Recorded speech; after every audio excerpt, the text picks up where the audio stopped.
సంఘంలో గమనించుచున్నాము. இன்றைக்கு நாம் பார்க்க போகின்றதான விஷயம் பிரதிஷ்டை உள்ளதான ஊழியம். నేడు మనం చూడబోచున్నటువంటి విషయం ప్రతిష్ట కలిగినటువంటి సేవ. நம்முடைய சபை பிரதிஷ்டை உள்ளதான ஊழியத்தின் மூலமாக இந்த பூமியிலே கிறிஸ்துவுக்கென்று ஊழியம் செய்கிறதான இடத்திலே ஒரு మేలాన இடத்தில் కాణపడుகிறது. మన యొక్క సంఘం అనేది ప్రతిష్ట కలిగినటువంటి ఒక సేవగాను క్రీస్తు కొరకై సేవ చేయుచున్నటువంటి ఒక ఉన్నతమైనటువంటి స్థలంలో కనబడుచున్నది. அப்போஸ்தல ஊழியத்தை ஆதாரமாய் கொண்டு இந்த பிரதிஷ்டை உள்ளதான ஊழியத்தை குறித்துதான வெளிப்படுத்தலை கர்த்தர் நம்முடைய பரிசுத்தவான்களுக்கு தந்து இந்த ஊழியமானது ஸ்தாபிக்கப்பட்டு இம்மட்டும் நடந்து வருவதற்கு கர்த்தர் ఉదవి செய்திருக்கிறார். అపోస్తలుల యొక్క సేవను ఆధారము చేసుకొని ఈ ప్రతిష్ఠించబడినటువంటి సేవను గురించిన ప్రకటనలను ప్రభు మన యొక్క సేవకులు పరిశుద్ధులకు బయలుపరిచి ఇంతవరకు కూడా దేవుడి యొక్క సేవను జరిపించుచున్నారు. சபையில் தேவனுடைய ஊழியம் ஒரு விசேஷமான இடத்தில் காணப்படுகிறது. సంఘంలో దేవుని యొక్క సేవనున్నది ఒక విశేషమైనటువంటి స్థలంలో కనబడుచున్నది. தேவனுடைய ஊழியத்தை குறித்ததான ஒரு சரியான வெளிப்படுத்தல் எல்லா விசுவாசிகளுக்கும் காணப்பட வேண்டும். దేవుని యొక్క సేవను గురించినటువంటి ఒక సరైన ప్రకటన విశ్వాసులందరిలో కూడా కనబడవలెను. நம்முடைய ஊழியம் எதன் அடிப்படையிலே நடக்கிறது என்பதை விசுவாசிகள் அறிந்து கொள்வது அவசியமாக இருக்கிறது. మన యొక్క సేవ దేనిని ఆధారం చేసుకుని జరిపించబడుచున్నదో విశ్వాసులందరూ తెలుసుకోవడం అవసరమై ఉన్నది. அப்பொழுது நம்முடைய நம்பிக்கை உறுதிப்படும். அது மாத்திரமல்ல, மற்றவர்கள் கேட்கிறதான கேள்விக்கு நாம் பதில் கொடுப்பதற்கும் ஏதுவாக இருக்கும். అప్పుడు మన యొక్క నిరీక్షణ స్థిరపరచబడును. అప్పుడు ఇతరులు మనల్ని అడుగుచున్న ప్రశ్నలకు కూడా మనం జవాబు ఇవ్వగలము. தேவனுடைய ஊழியம் என்று சொல்லுகிறது கிறிஸ்துவின் மனதில் இருந்தபடியே ஸ்தாபிக்க வேண்டும். దేవుని యొక్క సేవ అని చెప్పబడుచున్నది క్రీస్తు యొక్క మనసులో ఉన్న రీతిలోనే స్థాపించబడవలెను. தம்முடைய ஜனத்தை நடத்துவதற்காக தேவன் தமது ஜனத்துக்காக அவர் ஊழியர்களை தெரிந்து கொண்டதான நிகழ்வு பழைய ஏற்பாட்டு காலத்திலிருந்தே ஆரம்பமாயிற்று. తన యొక్క సేవ కొరకై తన యొక్క ప్రజలను దేవుడు ఏర్పరచుకొనుచున్నటువంటి ఇట్టి క్రియ అన్నది పాత నిబంధన కాలము నుంచే ప్రారంభమయ్యున్నది. பிரத்யேகமாக ஒரு ஊழியத்துக்கு என்றதான அழைப்பை மோசேயும் ஆரோனும் எகிப்தில் இருக்கும்போது பெற்றுக்கொண்டார்கள். ప్రత్యేకముగా ఈ సేవకు కూర్చున్నటువంటి ఒక పిలుపును మోషే అహరోనులు ఐగుప్తులో ఉండగానే పొందియుండిరి. எகிப்தில் இருக்கிறதான தம்முடைய ஜனத்தினுடைய அடிமைத்தனத்திலிருந்து அவர்களை விடுதலையாக்கி கொண்டு வருவதற்காக கர்த்தர் மோசேயை தெரிந்தெடுத்தார். அவர் மூலமாக அந்த ஊழிయం ஆரம்பமாயிற்று. ఐగుప్తులో ఉన్నటువంటి తన యొక్క ప్రజలను బానిసత్వములో నుంచి విడిపించడానికి ప్రభు ఇట్టి సేవ కొరకై మోషేను ఏర్పరచుకొనెను. అతని ద్వారా ఈ యొక్క సేవ ప్రారంభమాయెను. புதிய ஏற்பாட்டு நாட்களில் கூட கர்த்தர் ஒரு மகிமையான ஊழியத்தை இந்த பூமியிலே ஸ்தாபித்து கொடுத்தார். క్రొత్త నిబంధన కాలంలో కూడా ఒక మహిమ కలిగినటువంటి సేవను ప్రభు ఈ యొక్క భూమిలో స్థాపించి ఇచ్చి ఉన్నారు. புதிய ஏற்பாட்டு காலத்தினுடைய ஊழியத்திற்கு ஆதாரமாக கிறிஸ்துவை தன்னை வெளிப்படுத்தினார். క్రొత్త నిబంధన కాలపు సేవకు ఆధారముగా క్రీస్తు తామి తన్ను బయలుపరిచినారు. ஆண்டவராய் இயேசு கிறிஸ்து இந்த பூமியிலே அவர் கடந்து வந்து மெல்கிசேதேக்கின் முறைமைக்குட்பட்டதான அந்த ஊழியத்துக்கு அவரே ஒரு மாதிரியாய் காணப்பட்டார். ప్రభువైన యేసుక్రీస్తు ఈ భూమిలోనికి వచ్చి మెల్కిసెదెకు క్రమ ప్రకారముగా ఉన్నటువంటి సేవకు ఆయన తానే ఒక మాదిరిగా కనబడి ఉన్నారు. மெல்கிசேதேக்கின் முறைமை என்று சொல்கிறது வம்ச வரலாறு இல்லாத ஒரு முறைமையாக இருக்கிறது. మెల్కిసెదెకు క్రమం అని చెప్పబడుచున్నది వంశావళి లేనటువంటి ఒక క్రమమై ఉన్నది. ஆண்டவராய் இயேசு கிறிஸ்து இந்த பூமியிலே வந்து தன்னுடைய 30வது வயதிலே தான் பிதாவுடைய ஊழியத்தை செய்யும்படியாக அவர் வெளிப்பட்டார். ప్రభువైన యేసుక్రీస్తు ఈ భూమిలోనికి వచ్చిన తరువాత 30వ సంవత్సరమునే ఈ సేవను చేయడానికి ఆయన ప్రారంభించెను. அவர் இந்த பூமியிலே செய்ததான 3 வருட ஊழியமானது ஊழியத்துக்கு ஒரு நிழலாட்டமாகவும் ஒரு மாதிரியான அனுபவத்திலும் காணப்படுகிறது. ఆయన ఈ భూమిలో చేసినటువంటి 3.5 సంవత్సరపు సేవ అనున్నది ఈ భూమిలో ఒక నీడగాను ఒక మాదిరిగాను ఉన్నది. அப்போஸ்தலருடைய ஊழியம் ஸ்தாபிக்கப்பட்டு சபை ஸ்தாபிக்கப்பட்டதான நாட்களிலே இந்த ஊழியத்தை குறித்ததான ஆதாரமான விஷயங்களை அப்போஸ்தலர்கள் தங்கள் நிருபங்கள் எழுதி வைத்தார்கள். అపోస్తలుల యొక్క దినములో ఆధారముగా ప్రారంభించబడినటువంటి ఈ సంఘాన్ని గూర్చినటువంటి ఉపదేశములను అపోస్తలులైతే తమ యొక్క పత్రికలో వారు వ్రాసి ఉంచి ఉన్నారు. எபேசியர் 4ஆம் அதிகாரத்தில் 11 13 வசனம் வரையில் நாம் வாசித்தால் ఎఫెసీయులకు రాసిన పత్రిక 4వ అధ్యాయం 11వ వాక్యం మొదలుకొని 13వ వాక్యం వరకు మనం చదివినట్లయితే, மேலும் நாம் அனைவரும் தேவனுடைய குமாரனை பற்றும் விசுவாசத்திலும் அறிவிலும் ஒருமைப்பட்டவர்களாகி கிறிஸ்துவனுடைய நிறைவான வளர்ச்சியின் அளவுக்கு தக்க பூரண புருஷராகும் வரைக்கும் பரிசுத்தவான்கள் சீர் பொருந்தும் பொருட்டு சுவிசேஷ ஊழியத்தின் வேலைக்காகவும் கிறிஸ்துவின் சரீரமாகிய சபையானது பக்தி விருத்தி அடைவதற்காகவும் அவர் சிலரை அப்போஸ்தலராகவும் சிலரை தீர்க்கதரிசிகளாகவும் சிலரை சுவிசேஷகராகவும் சிலரை மேய்ப்பராகவும் போதகராகவும் ஏற்படுத்தினார். கர்த்தருடைய நாமத்திற்கு மகிமை உண்டாகட்டும். దేవుని యొక్క నామమునకు మహిమ కలుగును గాక. நம்முடைய தேவனானவர் சபையில் ஒரு நிறைவான வளர்ச்சி உண்டாக வேண்டும் என்பதற்காக கர்த்தர் ஒரு பூர்ண புருஷராக மாற வேண்டும் என்பதற்காக பரிசுத்தவான்கள் சீர்பொருத்த வேண்டும் என்பதற்காக சுவிசேஷ ஊழியத்தின் வேலைக்காக சபையினுடைய பக்தி விருத்திக்காக அவர் 5 விதமான ఉద్యోగస్తులై సభയിൽ నియమితారు. మన యొక్క దేవుడు సంపూర్ణ పురుషుల మగ వరకును అనగా క్రీస్తునకు కలిగినటువంటి సంపూర్ణతకు సమానమైనటువంటి సంపూర్ణత గలవారమగుటకు ఆయన సువార్త పరిచర్య నిమిత్తము 5 విధమైనటువంటి సేవలను ఆయన సంఘములో నియమించినారు. சபையும் ஊழியங்களும் ஸ்தாபிக்கப்பட்டிருக்கிறதான பிரதானமான நோக்கம் கிறிஸ்துவனுடைய அந்த நிறைவான வளர்ச்சியின் அளவுக்கு தக்க பூரண పురుషరావదற்காகத்தான் இவைகள் స్థాపించబட்டிருக்கிறது. సంఘమును ఉపదేశము స్థాపించబడడానికి గల ముఖ్య ఉద్దేశం ఏమిటనగా క్రీస్తునకు కలిగినటువంటి సంపూర్ణతకు సమానమైనటువంటి సంపూర్ణ పురుషుల మగడానికే ఇవన్నీ నియమించబడి ఉన్నవి. பரிசுத்தவான்கள் சீர்பொருந்துவதற்காகவே இந்த ஊழியங்களை கர்த்தர் உண்டாக்கினார். పరిశుద్ధులు సంపూర్ణులగుట కొరకే దేవుడు ఈ సేవలను నియమించినారు.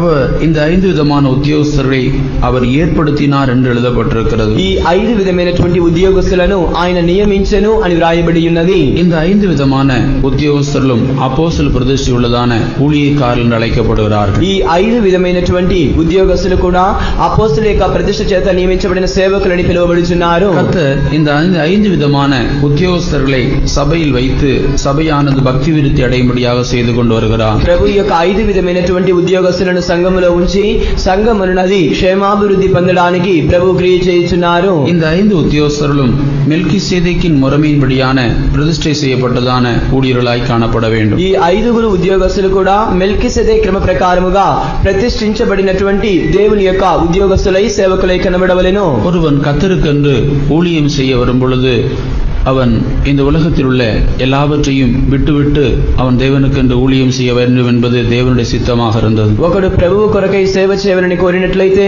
సమస్తాన్ని విడిచిపెట్టి దేవుని కొరకై సేవ చేయడానికి అతడు రావలెను అన్నది దేవుని యొక్క చిత్తమై ఉండెను. ஏனெனில் இந்த உலகம் தேவனுக்கு சீசனாக ஊழியம் செய்வதற்கு அனுமதியாதபடினாலே உலகத்தை அவன் விட்டுவிட்டு வர வேண்டியவனாக இருக்கிறான். ఏదైనగా ఈ లోకమనున్నది ఒకడు దేవుని యొక్క శిష్యుడుగా జీవించడానికి అతనిని అనుమతించదు కనుక అతడు ఈ లోకమును విడిచిపెట్టి రావలసిన వాడై ఉన్నాడు. அப்படி கர்த்தரிடத்திலே ஒரு மனிதன் ஊழியம் செய்யும்படியாக வந்து அவன் தன் தகப்பனையோ தாயையோ மனைவியோ பிள்ளைகளையோ சகோதர சகோதரிகளையோ தன் ஜீவனையோ வெறுக்காவிட்டால் அவன் ஆண்டவருக்கு சீசனாக இருக்க முடியாது என்பதுதான் இயேசுவினுடைய వాక్యமாக இருக்கிறது. అలాగున ప్రభువునకు సేవ చేయమని కోరుచున్నవాడు ఎవడైనను సరే తన తండ్రిని తల్లిని భార్యను పిల్లలను అన్నదమ్ములను అక్కజనులను తన ప్రాణముతో సహా ద్వేషింపకుంటే వాడు దేవుని యొక్క శిష్యుడై ఉండనేరడనియే దేవుని యొక్క వాక్యం సెలవిస్తున్నది. தன் சிலுவையை சுமந்து கொண்டு எனக்கு பின் செல்லாதவன் எனக்கு சீசனாக இருக்க மாட்டான். తన సిలువను ఎత్తుకొని నన్ను వెంబడించని వాడు నాకు శిష్యుడై ఉండనేరడు. அவனுக்கு இந்த பூமியில என்னவெல்லாம் கொடுக்கப்பட்டிருக்கிறதோ அதை எல்லாவற்றையும் அவன் வெறுத்து விடாவிட்டால் சீசனாக இருக்க மாட்டான். అతనికి ఈ భూమిలో ఏమంతా ఇవ్వబడి ఉన్నదో దానిని అతడు ద్వేషించి విడిచిపెట్టకుండా ఉన్నట్లయితే అతడు శిష్యుడై ఉండనేరడు. அவன் எல்லாவற்றையும் வெறுத்து விடாவிட்டால் ஆண்டவருக்கென்று அவன் சீசனாக காணப்பட முடியாது. అతడు అన్నిటినీ ద్వేషించి విడిచిపెట్టకుండా పోయినట్లయితే ప్రభువు కొరకైనటువంటి శిష్యుడుగా అతడు ఉండనేరడు. ஏனெனில் இந்த உலகமும் உலகத்தில் உள்ளவைகளும் ஒருவன் கிறிஸ்துவுக்கு ஏற்றதான சீசனாய் இருக்கக்கூடாதபடிக்கு தடையாக இருக்கிறது. ఏలయనగా ఈ లోకములో ఉన్నవన్నీ కూడా ఒకడు క్రీస్తు యొక్క శిష్యుడుగా ఉండకుండా ఉండడానికి అవన్నీ ఆటంకములుగానే ఉన్నవి. ஒருவன் கிறிஸ்துவுக்கென்று சீசனாக இருக்க வேண்டும் என்றால் அவன் மெல்கிசேதேக்கின் முறைமையின்படியாக ஒரு அழைப்பை அவன் அங்கீகரிக்க வேண்டும். ఒకడు క్రీస్తు కొరకైనటువంటి శిష్యుడై ఉండవలెనంటే మెల్కిసెదె క్రమ ప్రకారముగా ఉంచబడినటువంటి పిలుపును అతడు స్వీకరించవలెను. அதைத்தான் நாம் எபிரெயர் 7 அதிகாரம் 1 முதல் 3 வசனம் வரையிலும் வாசிக்க முடியும். దాని గురించి మనం హెబ్రీయులకు రాసిన పత్రిక 7వ అధ్యాయం 1వ వాక్యం నుంచి 3వ వాక్యం వరకు చదవగలము. அவன் தகப்பனும் தாயும் வம்ச வரலாறும் இல்லாதவன். అతడు తల్లియు తండ్రియు వంశావళి లేనివాడు. தகப்பனும் தாயும் இல்லாமல் ஒரு மனிதன் இந்த பூமியில வர முடியாது. తల్లి తండ్రి లేకుండా ఒక మనుషుడు ఈ భూమిలోనికి రానేరడు. ஒருவன் இந்த கர்த்தருடைய அழைப்பு நிமித்தமாக அவன் தகப்பனும் தாயும் இல்லாதவனாக மாறுகிறான். ఒక మనుషుడు ఈ యొక్క ప్రభువు పిలుపు నిమిత్తమై తల్లి తండ్రి లేనివాడుగా మారుచున్నాడు. அவன் தகப்பனும் தாயும் இல்லாத இடத்திலே தான் இந்த ஊழியத்தை அவன் செய்ய வேண்டியவனாக இருக்கிறான். తల్లి తండ్రి లేనటువంటి స్థితిలోనే అతడు ఈ సేవను చేయవలసిన వాడై ఉన్నాడు. தகப்பனையும் தாயையும் உடையவனாக இருந்தால் மெல்கிசேதேக்கின் முறைமைக்குட்பட்டதான இடத்தில் அவன் ஜீவிக்க முடியாது. తల్లి తండ్రి కలిగిన వాడై అతడు ఉన్నట్లయితే మెల్కిసెదెక్ క్రమమునకు లోబడినటువంటి ఈ సేవను అతడు చేయనేరడు. உலகத்தின் முறைமையின்படி ஒருவன் வளர்ந்து வாலிபன் ஆகும்போது தன்னை பராமரித்ததான தன்னுடைய தகப்பனையும் தாயையும் தன்னுடைய குடும்பத்தையும் விட்டுவிட்டு போகிறான் என்றால் உலகம் அவனை அங்கீகரிக்காதபடிக்கு அவனை தூசிக்கவே செய்யும். లోకము యొక్క వాడుక ప్రకారముగా లేదా క్రమ ప్రకారముగా ఒక మనుషుడు పెరిగి పెద్దవాడై యవ్వనసుడైన తరువాత అతడు తల్లిదండ్రులను పోషించకుండా వారిని విడిచిపెట్టి అతడు దూరమై వెళ్ళినట్లయితే ఈ లోకం అతనిని దూషించును. அதனாலே ஒரு ஊழியம் கொடுத்தா நல்ல ஜெபம் பண்ணிட்டு வரணும்.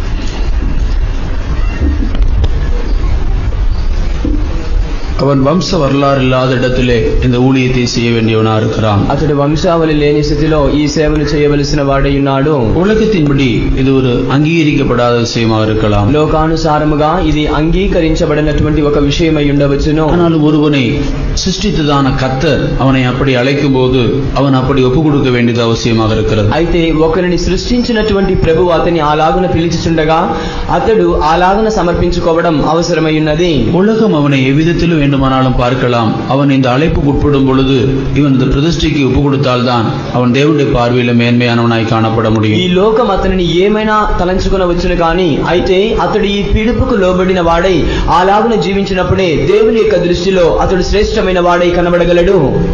நான் இந்த ஊழியத்துக்கென்று புறப்பட்டு வந்ததான நாட்களிலே என்னுடைய குடும்பத்தாருக்கு இந்த ஊழியத்தை குறித்தோ இதனுடைய விஷயங்கள் ஒன்றுமே அவர்களுக்கு தெரியாது. నేను ఈ సేవ కొరకై బయలుదేరి వచ్చిన దినమందు నా కుటుంబీకులకైతే ఈ సేవని గురించో దేని గురించి కూడా వారికి పరిచయం లేదు.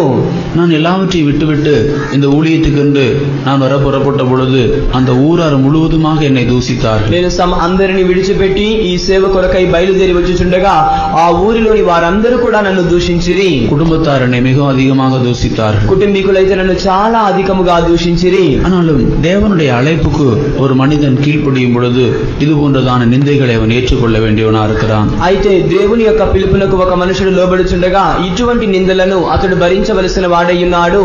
அவன் தகப்பனும் தாயும் வம்ச வரலாறும் இல்லாதவனாக இந்த பூமியில ஜீவிக்க தன்னை ஒப்பு கொடுத்து அதிலே அவன் ஜீவிய காலம் முழுவதும் உண்மையாக இருக்க வேண்டும். అతడు తల్లియు తండ్రియు లేనివాడై వంశావళి లేనివాడై ఈ భూమిలో జీవించి అందు నిమిత్తమై అతడు తన్ను తానే సంపూర్తిగా సమర్పించుకుని జీవించాలి. இந்த பிரதிஷ்டையே இந்த ஊழியத்தினுடைய மேன்மையாக இருக்கிறது. ఈ ప్రతిష్టయే ఈ సేవ యొక్క విశేషత ఉన్నది.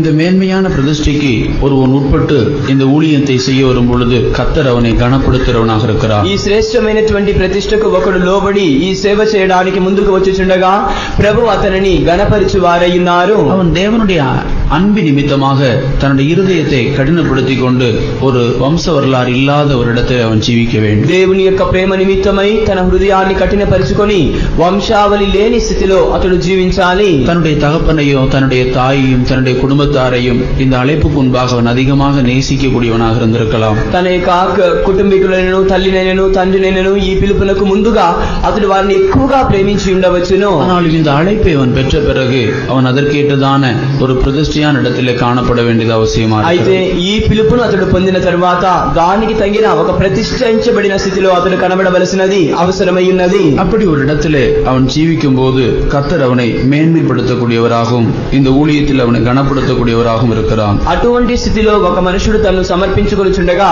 ప్రభు అతనిని గణపరచు వానిగాను ప్రభు అతన్ని హెచ్చించు వానిగాను ఉన్నారు. மெல்கிசேதேக்கின் முறைமை என்று சொல்லுவது ஒருவன் அங்கீகரித்துக் கொள்வதோ அதை கை கொள்வதோ அது லகுவான காரியம் அல்ல.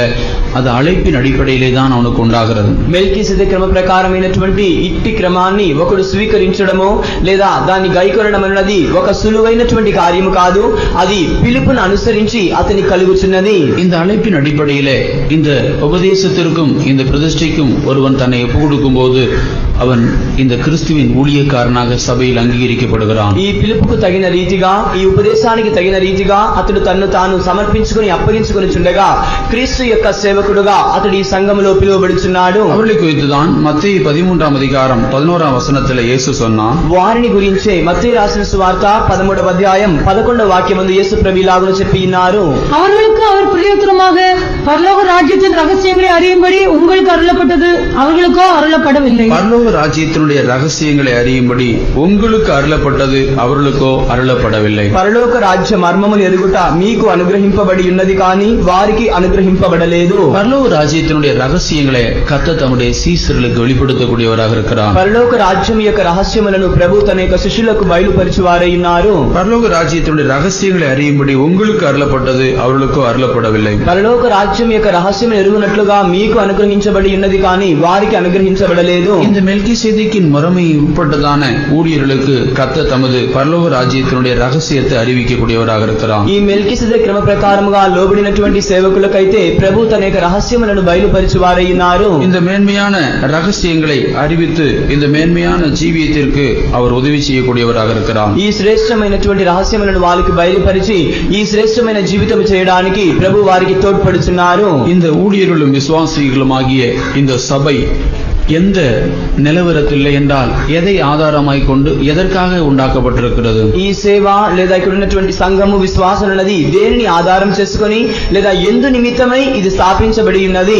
இது கர்த்தருக்குள்ளே ஒரு பரிசுத்தமாக ஆலயமாக எழும்புவதற்கு ஒப்பாகவே சொல்லப்பட்டிருக்கிறது. ఇది ప్రభువునందు ఒక పరిశుద్ధమైనటువంటి ఆలయముగా కట్టబడుటనే రాయబడి ఉన్నది. எபேசியர் 2ஆம் அதிகாரம் 20 to 22ஆம் வசனம் வரையில் நாம் வாசித்தால், ఎఫెసీయులకు రాసిన పత్రిక 2వ అధ్యాయం 20వ వాక్యం మొదలుకొని 22వ వాక్యం వరకు మనం చదివినట్లయితే, அப்போஸ்தலர் தீர்க்கதரிசிகள் என்பவர்களுடைய அஸ்திவாரத்தின் மேல் கட்டப்பட்டவர்களுமாய் இருக்கிறீர்கள்.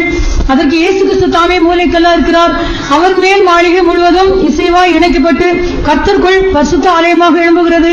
அவர் மேல் நீங்களும் ஆவியினாலே தேவனுடைய வாசஸ்தலமாக கூட்டி கட்டப்பட்டு வருகிறீர்கள். நாம் ஒரு தேவனுடைய வாசஸ்தலமாக கூட்டி கட்டப்பட்டு வருகிறோம். మనం దేవుని యొక్క నివాస స్థలముగా సమకూర్చబడి కట్టబడుచున్నాము. நம்முடைய ஜீவியமானது ஒரு மாளிகையாக, ஒரு வாசஸ்தலமாக, ஒரு பரிசுத்த ஆலயமாக எழும்பி வருகிறது. మన యొక్క జీవితమున్నది ఒక అంతఃపురముగాను, ఒక నివాస స్థలముగాను, ఒక పరిశుద్ధ ఆలయముగాను కట్టి లేపబడుచున్నది. இது ஒரு கட்டடத்துக்கு நிழலாட்டமாகவே இந்த ஆவிக்குரிய மாளிகையின் அனுபவம் காணப்படுகிறது. ఇది ఒక కట్టడమునకు సాదృశ్యముగాని ఈ ఆత్మీయ స్థితి అన్నది సాదృశ్యముగా చెప్పబడి ఉన్నది. அப்போஸ்தலர்கள் தீர்க்கதரிசிகளினுடைய அஸ்திபாரத்தின் மீது கட்டப்பட்டவர்களாக இருக்கிறோம். అపోస్తలులు ప్రవక్తలకు తగినటువంటి పునాది మీద మనం కట్టబడుచున్న వారమై కనబడుచున్నాము. இந்த அப்போஸ்தல தீர்க்கதரிசிகளின் ஊழியம் என்று சொல்கிறது ஒரு அஸ்திபாரத்தை போல காணப்படுகிறது. ఈ అపోస్తలులు ప్రవక్తల సేవ అన్నది ఒక పునాది వలె కనబడుచున్నది. அந்த அஸ்திபாரத்தினுடைய மூளை கல்லாக இல்லை என்றால் முதலாம் கல்லாக இயேசு கிறிஸ்து காணப்படுகிறார். ఆ పునాది యొక్క మూల రాయిగాను లేదా మొదటి రాయిగాను ప్రభువైన యేసు క్రీస్తు కనబడుచున్నారు. இயேசுவை மூளைக்கல்லாய் கொண்டு அப்போஸ்தலர்கள் தீர்க்கதரிசிகளை அஸ்திபாரமாய் கொண்டு ஒரு ஆவிக்குரிய மாளிகையாய் காணப்பட வேண்டும். యేసు క్రీస్తుని మనం ఆధారముగా చేసుకొని అపోస్తలులను ప్రవక్తలను మనం ఆ మూల రాయిగా ఉంచుకొని మనం ఒక ఆధారముగా ఉంచుకొని ఒక భవనముగా కట్టబడవలెను. இந்த கட்டடத்தினுடைய 3 விதமான அம்சங்கள். ఈ కట్టడం యొక్క 3 విధమైన అంశములు ఏమిటనగా, ஒன்று சீயோனிலே மூளைக்கல்லாய் இருக்கிற இயேசு கிறிஸ்து. ఒకటి సియోనులో మూల రాయిగా ఉన్న క్రీస్తు యేసు. இரண்டாவதாக அப்போஸ்தலர்கள் தீர்க்கதரிசிகள் என்று சொல்லப்பட்டதான அஸ்திபார கற்கள். రెండవదిగా అపోస్తలులు ప్రవక్తలను చెప్పబడుచున్నటువంటి పునాది రాళ్ళు. மூன்றாவதாக ஜீவனுள்ள கற்களாகிய விசுவாசிகள். మూడవదిగా సజీవమైన రాళ్ళైనటువంటి విశ్వాసులు. இந்த 3 பேரும் சேர்ந்துதான் பரிசுத்த ஆலயமாய் காணப்படுகிறார்கள். ఈ ముగ్గురు కలిసి పరిశుద్ధ ఆలయముగా కనబడుచున్నారు. அவர்களின் மேல்தான் நீங்களும் ஆவியினாலே தேவனுடைய வாசஸ்தலமாய் கூட்டி கட்டப்பட்டு வருகிறீர்கள். వారి మీదనే మీరు దేవుని యొక్క ఆత్మ చేత ఆలయముగా సమకూర్చబడి కట్టి లేపబడుచున్నారు. இந்த அஸ்திபார கல்லாகிய இயேசு கிறிஸ்து சீயோனிலே காணப்படுகிறார். ఈ పునాది రాయి అయినటువంటి యేసు క్రీస్తు సియోనులో కనబడుచున్నారు. அஸ்திபார கல்லாகிய இயேசு கிறிஸ்து அவர் ஒரு விலையேற பெற்றதான இடத்திலே கடந்து போய் இப்பொழுது சீயோனிலே அவர் மூளைக்கு தலைக்கல்லாக வீற்றிருக்கிறார். పునాది రాయి అయినటువంటి యేసు క్రీస్తు ఆయన గడిచి వెళ్లి సియోనులో ఇప్పుడు మూలకు తలరాయిగా కనబడుచున్నారు. இந்த மூளைக்கல்லாகிய கிறிஸ்துவை குறித்து நமக்கு ஒரு நல்ல வெளிப்படுத்தல் காணப்பட வேண்டும். ఈ మూల రాయి అయినటువంటి క్రీస్తుని గురించి మనకు ఒక మంచి ప్రకటన ఉండవలెను. இந்த கல்லை கர்த்தர் பரீட்சித்து பார்த்து இது இந்த கட்டடத்துக்கு ஏற்றதான கல் என்று அவர் தெரிந்து கொண்ட பிறகுதான் இதை சீயோனுக்கு கொண்டு போனார்.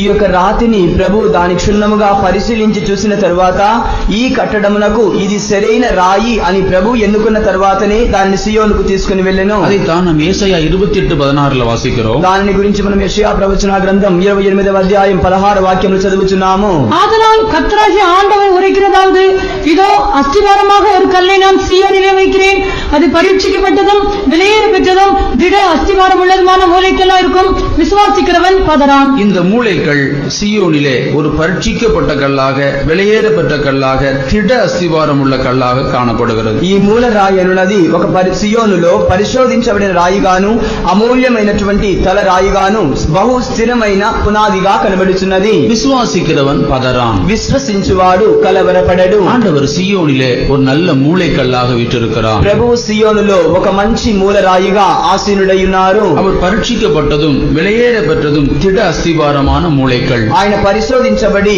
అమూల్యమైనటువంటి బహు స్థిరమైన పునాది రాయి.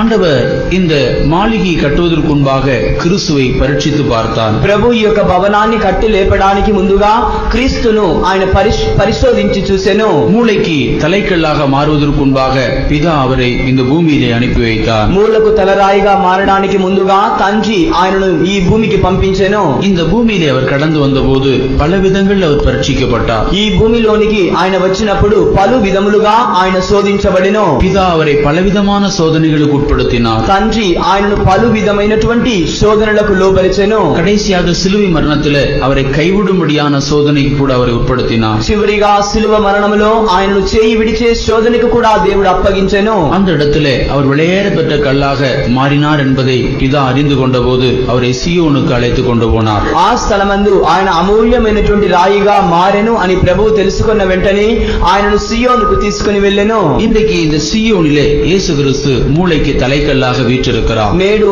ఈ సియోనులో యేసుక్రీస్తు మూలకు తలరాయిగా కూర్చుని ఉన్నారు. நம்முடைய சபையை தவிர மற்றவர்கள் இந்த சீயோன் என்கிறதான வார்த்தையை அவர்கள் விசுவாசிக்கிறதில்லை. మన యొక్క సంఘము తప్ప తక్కిన సంఘస్థులు ఈ సియోన్ అనే మాటని వారు విశ్వసించడం లేదు. சீயோன் என்று சொல்லுகிறது ஒரு எழுத்துக்குரியதான இடம்தான் என்று சொல்லி அவர்கள் ஆவிக்குரியதான கருத்தை விளங்கிக் கொள்ளவோ அதை அவர்கள் எடுத்துக்கொள்ளவோ மறுக்கிறவர்களாக காணப்படுகிறார்கள். సియోన్ అని చెప్పుచున్నది ఒక అక్షరార్థమైనటువంటి స్థలమే అని దాని యొక్క ఆత్మీయ అర్థాన్ని కానీ ఆత్మీయమైనటువంటి దృక్పథాన్ని కానీ వారు తీసుకోవడమే లేదు. தாவீது சீயோன் கோட்டை பிடித்தான், அது தாவீது நகரமாக மாறியது. దావీదు సియోను కోటను పట్టెను, అది దావీదు నగరమాయెను. நாம் சீயோன் என்று சொல்லும் பொழுது சீயோனும் எருசலேமும் சேர்ந்ததாகத்தான் எழுத்துக்குரிய அனுபவத்திலே வேதத்தில் எழுதப்பட்டிருக்கிறது. సియోను అని చెప్పబడుచుండగా సియోను యెరూషలేము జతపరచబడినదై అక్షరార్థముగానే దేవుని యొక్క వాక్యములో చెప్పబడి ఉన్నది. 4 மலைகளின் மீது கட்டப்பட்டதான நகரம் தான் எருசலேம். 4 కొండల మీద కట్టబడినటువంటి నగరమే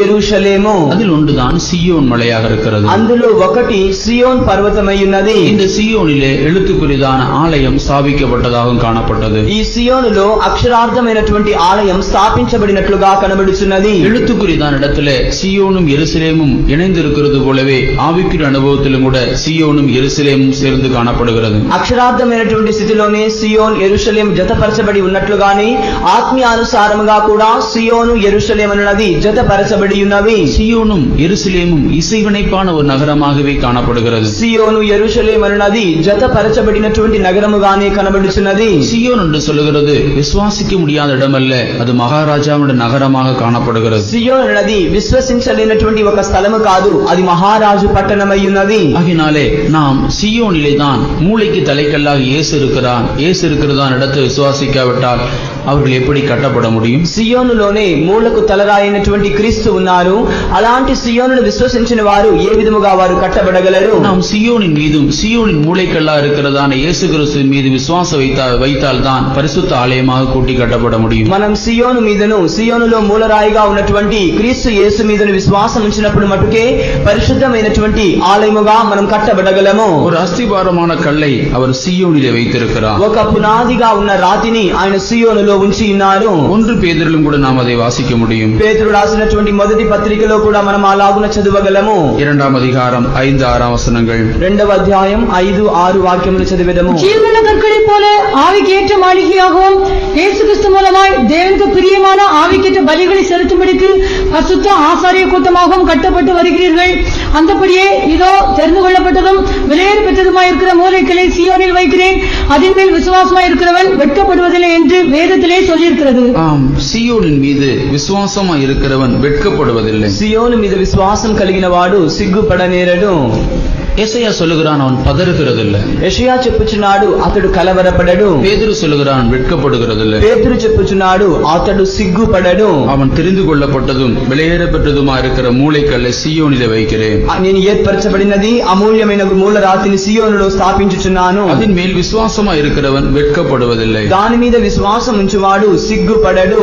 நாம் ஜீவனுள்ள கற்களை போல ஒரு ஆவிக்கேற்றதான மாளிகையாக அவர் மேல் தான் கட்டப்பட்டு வருகிறோம். మనం సజీవమైనటువంటి రాళ్లగా ఆత్మీయమైనటువంటి భవనముగా ఆయన మీదనే కట్టబడుచున్నాము. இந்த விசுவாசம் யாருக்கு இருக்கிறதோ அவர்கள் தான் வெட்கப்படாத இடத்துல காணப்படுகிறார். ఈ విశ్వాసం ఎవరికైతే ఉన్నదో వారే సిగ్గుపడని ఒక స్థితిలో కనబడుచున్నారు. மூளைக்கல்லாய் வீற்றிருக்கிறதான இயேசு கிறிஸ்துவை குறித்து ஒரு சரியான வெளிப்படுத்தல் இல்லாவிட்டால் குறிக்கப்பட்டதான வேளையிலே அவர்கள் பதறி போவார்கள், வெட்கப்பட்டு போவார்கள். సియోనులో మూలరాయిగా ఉన్నటువంటి యేసుక్రీస్తుని గురించిన ఒక సరైన విశ్వాసం లేని వారు సమయం ఏతెంచగానే వారు కలవరిపడి వారు సిగ్గుపడిపోతారు. நம்முடைய இயேசு கிறிஸ்து அவர் சீயோனிலே விலையேற பெற்றதான மூளைக்கல்லாக இருக்கிறார். அவர் மீது நீங்கள் விசுவாசம் வைத்தால் ஒருபோது நீங்கள் அசைக்கப்பட மாட்டீர்கள். మన యేసుక్రీస్తు సియోనులో మూలరాయి అయి ఉన్నారు. ఆయన మీద మీరు విశ్వాసం ఉంచినట్లయితే మీరు ఎన్నడూ కూడా కదల్చబడకుండా ఉండెదరు.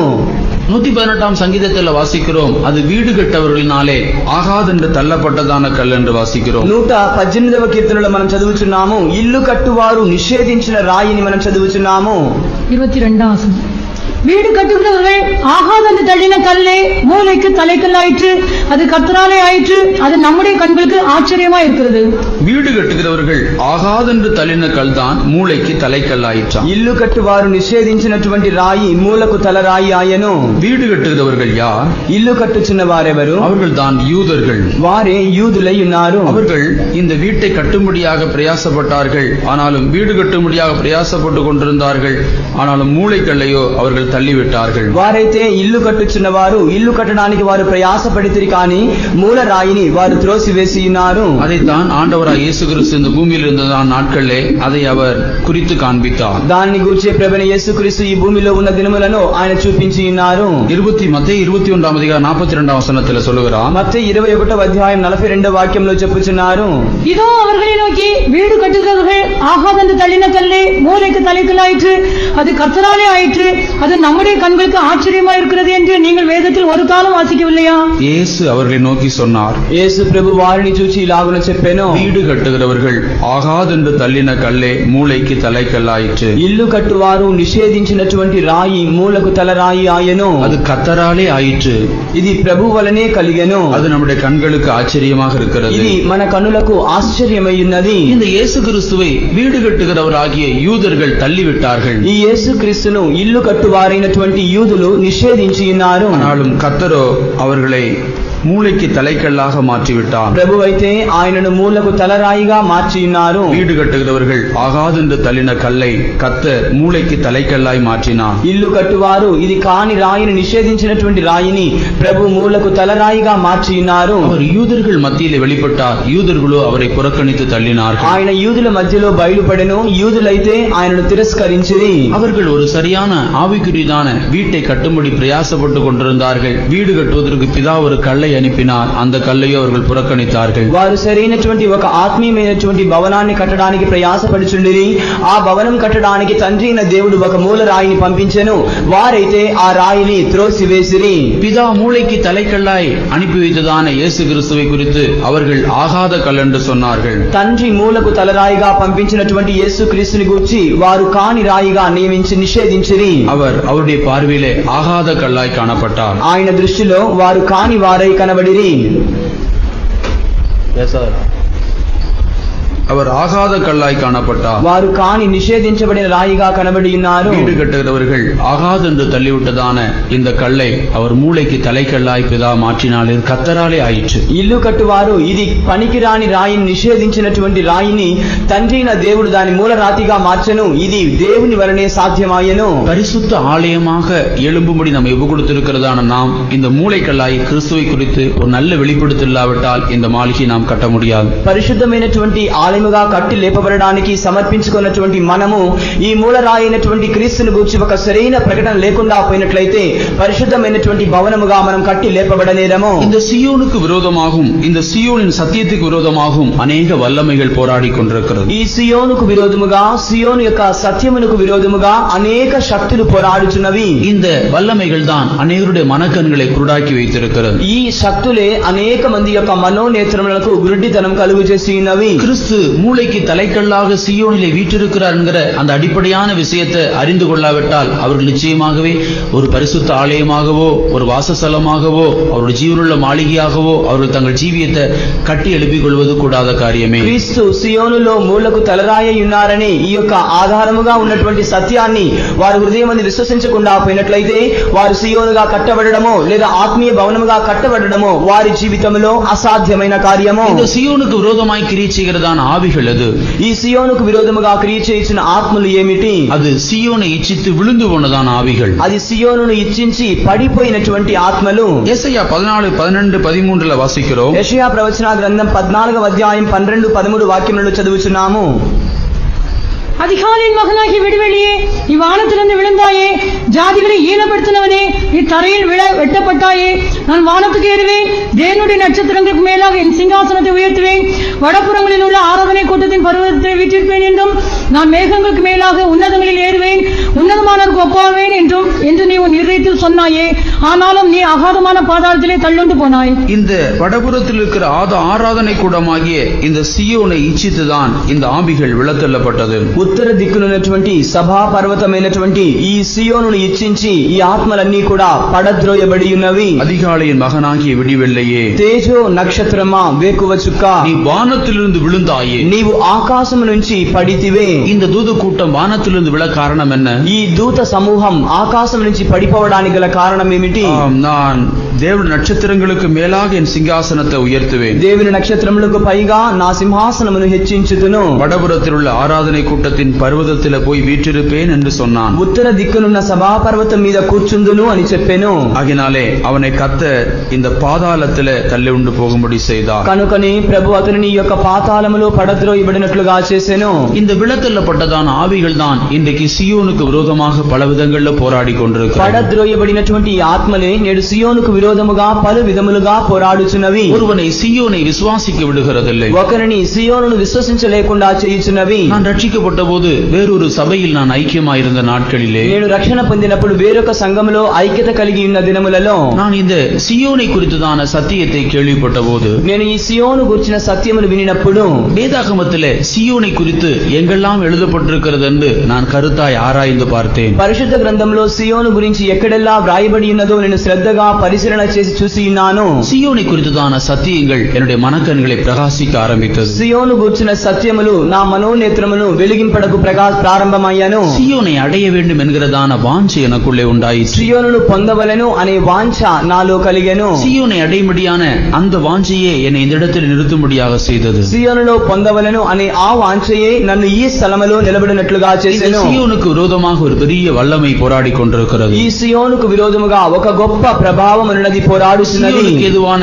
வெளிப்படுத்தலை அவன் பெற்றுக்கொள்ளக் கூடாதபடிக்கு மனக்கண்களை இந்த வல்லமைகள் குருடாக்குகிறது. సియోనుకు తగిన ప్రకటనలు పొందకుండా ఉండడానికి అతని మనోనేత్రములను ఆ శక్తులు గుడ్డితనం కలుగు చేయుచున్నవి. சியோனின் ஊழியத்துக்கு என்று புறப்படும் போது அவனுக்குள்ள அதைரியத்தையும் பயத்தையும் கலக்கத்தையும் சோர்வுகளையும் உண்டாக்கி அவனை பின்னடைய செய்கிறது. ఒకడు సియోనుకని సేవకై బయలుదేరుచుండగా అతనిలో అధైర్యమును, అతనిలో కలవరాన్ని, అతనిలో వెనుకబడినతనాన్ని కలుగు చేసి వెనుకంజ వేయినట్లుగా చేయుచున్నది. பலவிதமான கேள்விகளையும் அதைரியங்களையும் பலவிதமான சந்தேகங்களையும் உள்ளத்துக்குள்ளே உண்டாக்கி இந்த சியோனின் மேன்மையை நஷ்டப்படுத்தும்படி பிரயாசப்படுகிறான். పలువిధమైనటువంటి ప్రశ్నలను, పలువిధమైనటువంటి సందేహములను హృదయాంతరములో కలుగు చేసి ఈ సియోను యొక్క శ్రేష్టతను నష్టపడినట్లుగా చేయవచ్చును. இல்லை என்றால் சியோனுக்கு அழைக்கப்பட்டவனுடைய விழுகையை காண்பித்து அவனை அதைரியப்படுத்துகிறான். లేదా సియోను కొరకై పిలువబడినటువంటి వాని యొక్క భ్రష్టత్వాన్ని చూపించి అధైర్యపరచవచ్చును. நாம் சியோனை வாஞ்சித்ததான தூத கூட்டம் விழுந்து போயிற்று. సియోనును వాంఛించినటువంటి దూతల సమూహం పడిపోయెను. இந்த விழுந்து போனதான ஆவிகள் இன்றைக்கும் சபைக்குள்ளே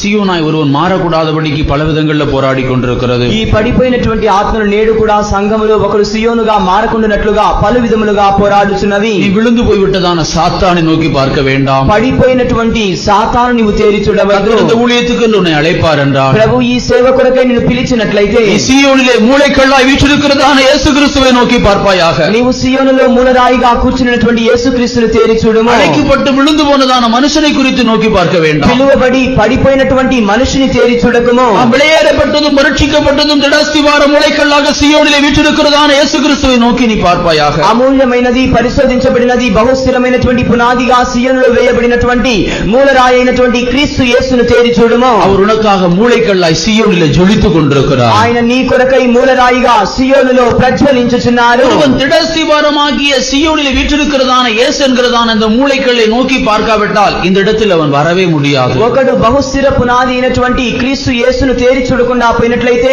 ఈ స్థలానికి అతడు ఎన్నడూ కూడా రానేరడు. சீயோனுக்கென்று அழைக்கப்பட்டிருக்கிறதான அவனுடைய ஜீவியத்தை நீ பார்க்க வேண்டியதான ஒரே மாதிரி திட அஸ்திவாரமாகி மூளைக்கல்லாய் சீயோனிலே வீற்றிருக்கிறதான இயேசு மாத்திரமே, மற்றொன்றும் அல்ல.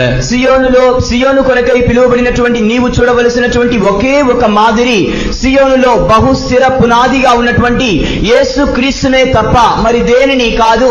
விழுந்து போன ஆவிகள் உன்னை வஞ்சிக்க இடம் கொடுக்க வேண்டாம். పడిపోయినటువంటి ఆత్మలు నిన్ను మోసపుచ్చడానికి చోటు ఇవ్వవద్దు. விழுந்து போனதான ஆவிகளை நீ எதிர்த்து நின்று ஜீவித்துக் கொண்டிருக்கிறதான இயேசுவின் மீது வைக்கிறதான விசுவாசத்தில் நீ காணப்படுவாய் என்றால் ஒரு காலத்தில் நீ பதறாய். పడిపోయినటువంటి ఆత్మలన్నిటినీ కూడా ఎదిరించి నిలబడి జీవించుచున్నటువంటి యేసు క్రీస్తు మీద విశ్వాసం ఉంచిన వాడవై నీవు నిలబడినట్లయితే నీవెన్నడూ కూడా కలవరపడవు. கர்த்தர் தான் சீயோனை அஸ்திபாரப்படுத்துகிறவர். ప్రభువే సియోనుకు పునాది వేయుచున్నవారు. கர்த்தர் தான் தம்முடைய குமாரனாய் கிறிஸ்துவை சீயோனிலே மூளைக்கல்லாய் வைத்திருக்கிறார். ప్రభువే తన కుమారుడైనటువంటి క్రీస్తును సియోనులో మూలరాయిగా ఉంచి ఉన్నారు. அது ஒரு ஆச்சரியமான விஷயம் என்று இயேசு சொல்லுகிறார். అది ఒక ఆశ్చర్యమైన విషయమని యేసు చెప్పుచున్నారు. உன்னை சீயோனை மாற்றுவதற்கு அவர் அற்புதமாகவும் அதிசயமானவும் நாமமுடைய தேவன். నిన్ను సియోనుగా మార్చడానికి ఆయన అద్భుతమైనటువంటి ఆశ్చర్యమైన నామం కలిగిన దేవుడు. சீயோனுக்கென்று உனக்கு ஒரு அழைப்பை கர்த்தர் கொடுத்திருப்பார் என்று சொன்னால் நீ உன்னுடைய பலவீனத்தினாலே அந்த அழைப்பை நஷ்டப்படுத்த வேண்டாம். சீயோனுக்கு உன்னை தைரியமாய் ஒப்புக்கொடு, கர்த்தர் உன்னை பலப்படுத்துவார். సియోను కొరకై దేవుడు నీకు ఒక పిలుపు ఇచ్చినట్లయితే నీ బలహీనత నిమిత్తమై ఆ యొక్క పిలుపును నష్టపరుచుకొనవద్దు. ధైర్యముగా నీవు సియోనుకై ముందుకు రాము, ప్రభు నిన్ను బలపరచును. சீயோனில் ஒருவனை கொண்டு போய் நிலைநிறுத்துவதற்கு அவர் வல்லவராக இருக்கிறார். సియోనులో ఒకరిని తీసుకుని వెళ్ళి నిలబెట్టడానికి ఆయన శక్తివంతుడై ఉన్నారు. விழுந்து போன ஆவிகளை நோக்கி பார்க்க வேண்டாம். పడిపోయినటువంటి ఆత్మలను నీవు తేరి చూడవద్దు. விழுந்து போன மனுஷர்களை நோக்கி பார்க்க வேண்டாம். పడిపోయినటువంటి మనుషులను నీవు చూడవద్దు. உன்னுடைய பலவீனத்தை நோக்கி பார்க்க வேண்டாம். నీ బలహీనతను తేరి చూడకుము. குடும்பத்தை நோக்கி பார்க்க வேண்டாம். నీ కుటుంబాన్ని తేరి చూడకుము. நீ கர்த்தரை நோக்கி பார். నీవు ప్రభువుని తేరి చూడుము. திடஸ்திபாரமான பரீட்சிக்கப்பட்ட விளையாடப்பட்டதான மூளைக்கல்லாகி இயேசு கிறிஸ்துவை நோக்கி பார். బహుస్థిర పునాది అయినటువంటి పరీక్షించబడినటువంటి మూలరాయి అయిన క్రీస్తు యేసును తేరి చూడుము. இந்த மகிமையான சீயோனுக்கென்று உன்னை ஒப்புக்கொடு, கர்த்தர் உனக்கு உதவி செய்வார். ఈ మహిమ కలిగిన సియోను కొరకై నువ్వు సమర్పించుకొనుము, ప్రభు నీకు సహాయం చేయును. இந்த மகிமையான சத்தியத்தையும் இந்த மகிமையான உபதேசத்தையும் கர்த்தர் தம்முடைய அப்போஸ்தலர் கரங்களில் தான் ஒப்பு கொடுத்திருக்கிறார். ఈ మహిమ కలిగినటువంటి ఉపదేశాన్ని, మహిమ కలిగినటువంటి ఈ సత్యాన్ని ప్రభు తన అపోస్తలుల చేతికి సమర్పించి ఉన్నారు. இந்த சத்திய உபதேசத்தை விசுவாசிக்கிறதான அநேகரை கர்த்தர் ஆண்டுகள் தூரம் தம்முடைய சீயோனுக்கென்று வேறுபிரித்து கொண்டு வந்து கொண்டே இருக்கிறார். ఈ సత్య ఉపదేశాన్ని విశ్వసిస్తున్నటువంటి అనేకులను ప్రతి ఏటా ప్రభు సియోను కొరకై వారిని తీసుకుని వచ్చుచున్నారు. ஏன் அவர் இந்த கிரியை செய்து கொண்டிருக்கிறார்? ఎందు నిమిత్తమై ఆయన ఈ క్రియను జరిగించుచున్నారు. அவர் சீயோனை கட்டி மகிமையிலே வெளிப்பட வேண்டும். ఆయన సియోనును కట్టి తన మహిమలో ప్రత్యక్షం కావలెను. இந்த சீயோன் கட்டப்படும்படியான ஒரு எண்ணிக்கை நிறைவேற வேண்டும். ఈ సియోన్ కట్టబడవలసినటువంటి ఒక ఎన్నిక పూర్తి కావలెను. అది தான் வெளிப்படுத்தின விசேஷம் 14 அதிகாரம் 1ஆம் வசனத்தில் வாசிக்கிறோம். దాని గురించి ప్రకటన గ్రంథం 14వ అధ్యాయం మొదటి వాక్యంలో చదువుచున్నాము. பின்பு நான் பார்த்தபோது இதோ சீயோன் மலையின் மேல் ஆட்டுக்குட்டியானவரையும் அவரோட கூட அவருடைய பிதாவின் நாமம் தங்கள் நெற்றிகளில் எழுதப்பட்டிருந்த 144,000 பேரையும் நிற்க கண்டேன். 4ஆம் வசனம். ஸ்திரீகளால் தங்களை கரைப்படுத்தாதவர்கள் இவர்களே, கற்புள்ளவர்கள் இவர்களே, ஆட்டுக்குட்டியானவர் எங்கே போனாலும் அவரை பின்பற்றுகிறவர்கள் இவர்களே. இவர்கள் மனுஷரிலிருந்து தேவனுக்கும் ஆட்டுக்குட்டியானவருக்கும் முதற் பலனாக மீட்டுக் கொள்ளப்பட்டவர்கள். இவர்கள் தேவனுக்கும் ஆட்டுக்குட்டியானவருக்கும் முதற் பலனாக மீட்டுக் கொள்ளப்பட்டவர்கள். వీరు దేవుని కొరకును గొర్రెపిల్ల కొరకును ప్రథమ ఫలముగా ఉండుట కొరకై విమోచింపబడిన వారు. ஆம், சீயோன் மலையின் மேல் ஆட்டுக்குட்டியானவரையும் அவரோடு கூட அவருடைய பிதாவின் நாமம் தங்கள் நற்றில் எழுதப்பட்ட 144,000 பேரையும் நிற்க கண்டேன். సియోను పర్వతం మీద గొర్రెపిల్ల వారిని ఆయనతో కూడా ఆయన తండ్రి నామమును నొసల యందు లిఖింపబడిన 144,000 మందిని నిలబడి ఉండుట చూచి ఉన్నాను. இது அப்போஸ்தலனாகிய யோவான் தன்னுடைய தரிசனத்திலே கண்டதான விஷயம். அது ఇది అపోస్తలుడైనటువంటి యోహాను తన దర్శనమందు చూసిన విషయం. ఇది இந்த 144,000 பேராகிய இந்த எண்ணிக்கை நிறைவேற வேண்டியதாக இருக்கிறது. ఈ 144,000 మంది అయినటువంటి ఈ ఎన్నిక పూర్తి కావలసి ఉన్నది. இந்த எண்ணிக்கை அழைக்கப்பட்டவர்களால் அல்ல, தங்களை கரைப்படுத்தாத ஜீவிக்க செய்கிறவர்களினாலே தான் நிறைவேறுகிறது. ఈ ఎన్నిక అన్నది పిలువబడిన వారి చేత కాదు, తమ యొక్క జీవితాన్ని డాగుపడకుండా కాపాడుకొనుచున్న వారి ద్వారా నింపబడుచున్నది. தங்களை கரைப்படுத்தாதபடிக்கு கற்புள்ளவர்களாக ஜீவித்து தாங்களும் கூட அந்த மகிமையான சியோனுக்கென்று ஆயத்தப்படுத்திக் கொள்கிறவர்களினாலே தான் இந்த எண்ணிக்கை நிறைவேறுகிறது. తమ్మును మాలిన్యపరచుకొనకుండా వారు పవిత్రత కలిగిన వారై వారు జీవిస్తున్న వారి ద్వారానే ఈ యొక్క ఎన్నిక నెరవేర్చబడుచున్నది. இவர்கள் ஆட்டுக்குட்டியானவர் எங்கே போனாலும் அவரை பின்பற்றி போகக்கூடியவர்கள். వీరు గొర్రెపిల్ల అయిన వారు ఎక్కడికి వెళ్ళినను ఆయనను వెంబడించి వెళ్ళుచున్న వారు. மனுஷரிலிருந்து தேவனுக்கும் ஆட்டுக்குட்டியானவருக்கும் முதற் பலனாக மீட்டுக் கொள்ளப்பட்டவர்கள். వీరు మనుషులలో నుండి దేవుని కొరకై గొర్రెపిల్ల కొరకై విమోచించబడిన వారు. 5వ வசனத்தில் வாசிக்கிறோம், இவர்கள் தேவனுடைய சிங்காசனத்துக்கு முன்பாக மாசில்லாதவர்களாக இருக்கிறார்கள். 5వ వాక్యమును చదువుచున్నాము. వీరు దేవుని సింహాసనం ఎదుట అనింద్యులై కనబడుచున్నారు. இந்த மாசில்லாத ஒரு கூட்டத்தை கொண்டு கர்த்தர் அந்த சீயோனை நிரப்ப வேண்டியதாக இருக்கிறது. అనింద్యులైనటువంటి ఒక గుంపు వారి చేత దేవుడు ఆ సియోనును నింపవలసి ఉన్నది. ஆண்டவராய் இயேசு கிறிஸ்துவினுடைய வருகையின் தாமதத்திற்கு ஒரு காரணம் அந்த எண்ணிக்கை நிறைவேறாததாகவும் இருக்கிறது. ప్రభువైన యేసుక్రీస్తు యొక్క రాకడకు ఆలస్యముగా ఉండడానికి ఒక కారణం ఈ యొక్క ఎన్నిక ఇంకనూ పూర్తి కాకుండా ఉండడమే. இந்த எண்ணிக்கை நிறைவேறும் பொழுது கர்த்தர் மகிமையிலே வெளிப்படுவார். ఈ ఎన్నిక పూర్తి కాగానే ప్రభు తన యొక్క మహిమలో ప్రత్యక్షమగును. இந்த மகிமையான எண்ணிக்கையில் ஒருவனாக நீயும் மாறுவது பெரிய பாக்கியமாக இருக்கிறது. ఈ మహిమ కలిగినటువంటి ఎన్నికలో నీవు కూడా ఒకటిగా మారడం మహిమ కలిగిన ధన్యత అయ్యున్నది. இந்த சீயோனின் அழைப்பு எல்லா நிலவரத்திலும் ஒரு மனுஷனுக்கு உண்டாகிறது. ఈ సియోను యొక్క పిలుపు అన్ని స్థితులలో కూడా ఒక మనిషిని కలుగుచున్నది. நாம் இயேசு கிறிஸ்துவினுடைய காலத்தை இயேசு கிறிஸ்துவினுடைய அழைப்பை நோக்கி பார்க்கும் பொழுது அவரால் அழைக்கப்பட்டதான சீசர்கள் எல்லாரும் விவாகம் பண்ணாதவர்கள் அல்ல. మనం యేసుక్రీస్తు యొక్క పిలుపును గురించి మనం చూస్తుండగా ఆయనతో కూడా సేవ చేసిన వారందరూ కూడా వివాహం కాని వారు కారు. அவரால் அழைக்கப்பட்டதான சீசர்களில் அநேகர் விவாகம் பண்ணினவர்களாகவும் காணப்பட்டார்கள். ఆయన చేత పిలువబడినటువంటి శిష్యులలో అనేకులు వివాహితులుగా కనబడి ఉన్నారు. அதனாலே ஆண்டவராய் இயேசு கிறிஸ்துவின் நோக்கம் விவாகம் பண்ணி மனைவி பிள்ளைகளோடு ஜீவித்துதான் கர்த்தருக்கு ஊழியம் செய்ய வேண்டும் என்பதல்ல. కనుక ప్రభువైనటువంటి యేసుక్రీస్తు యొక్క ఉద్దేశం వివాహితులయ్యి భార్య పిల్లలతో ప్రభువుకు సేవ చేయవలెను అన్నది కాదు. அப்போஸ்தல ஊழியத்திலே சிலர் விவாகம் பண்ணினவர்களாகவும் இருந்தார்கள். అపోస్తలుల యొక్క సేవలో కొంతమంది వివాహం చేసుకున్న వారే ఉండిరి. அவனாலும் அவர்கள் குழந்தைகளை பெற்றுக் கொண்டதாகவோ, అయినను వారు పిల్లలు కనినట్లుగాను, அந்த குழந்தைகளுக்கு பிறந்த நாள் கொண்டாடினதாகவோ, ఆ యొక్క పిల్లలకు జన్మదినోత్సవాలను చేసినట్లుగాను, இல்லை என்றால் பேதுருக்கு பிறகு பேதுருடைய மகன் பாஸ்டர் ஆனதாகவோ, లేదా పేతురు తరువాత పేతురు కుమారుడు పాస్టర్ అయినట్లుగాను இப்படி வேதத்தில் நாம் எங்கும் காணுகிறதில்லை. ఈలాగున పరిశుద్ధ గ్రంథంలో మనం ఎక్కడా చూడడం లేదు.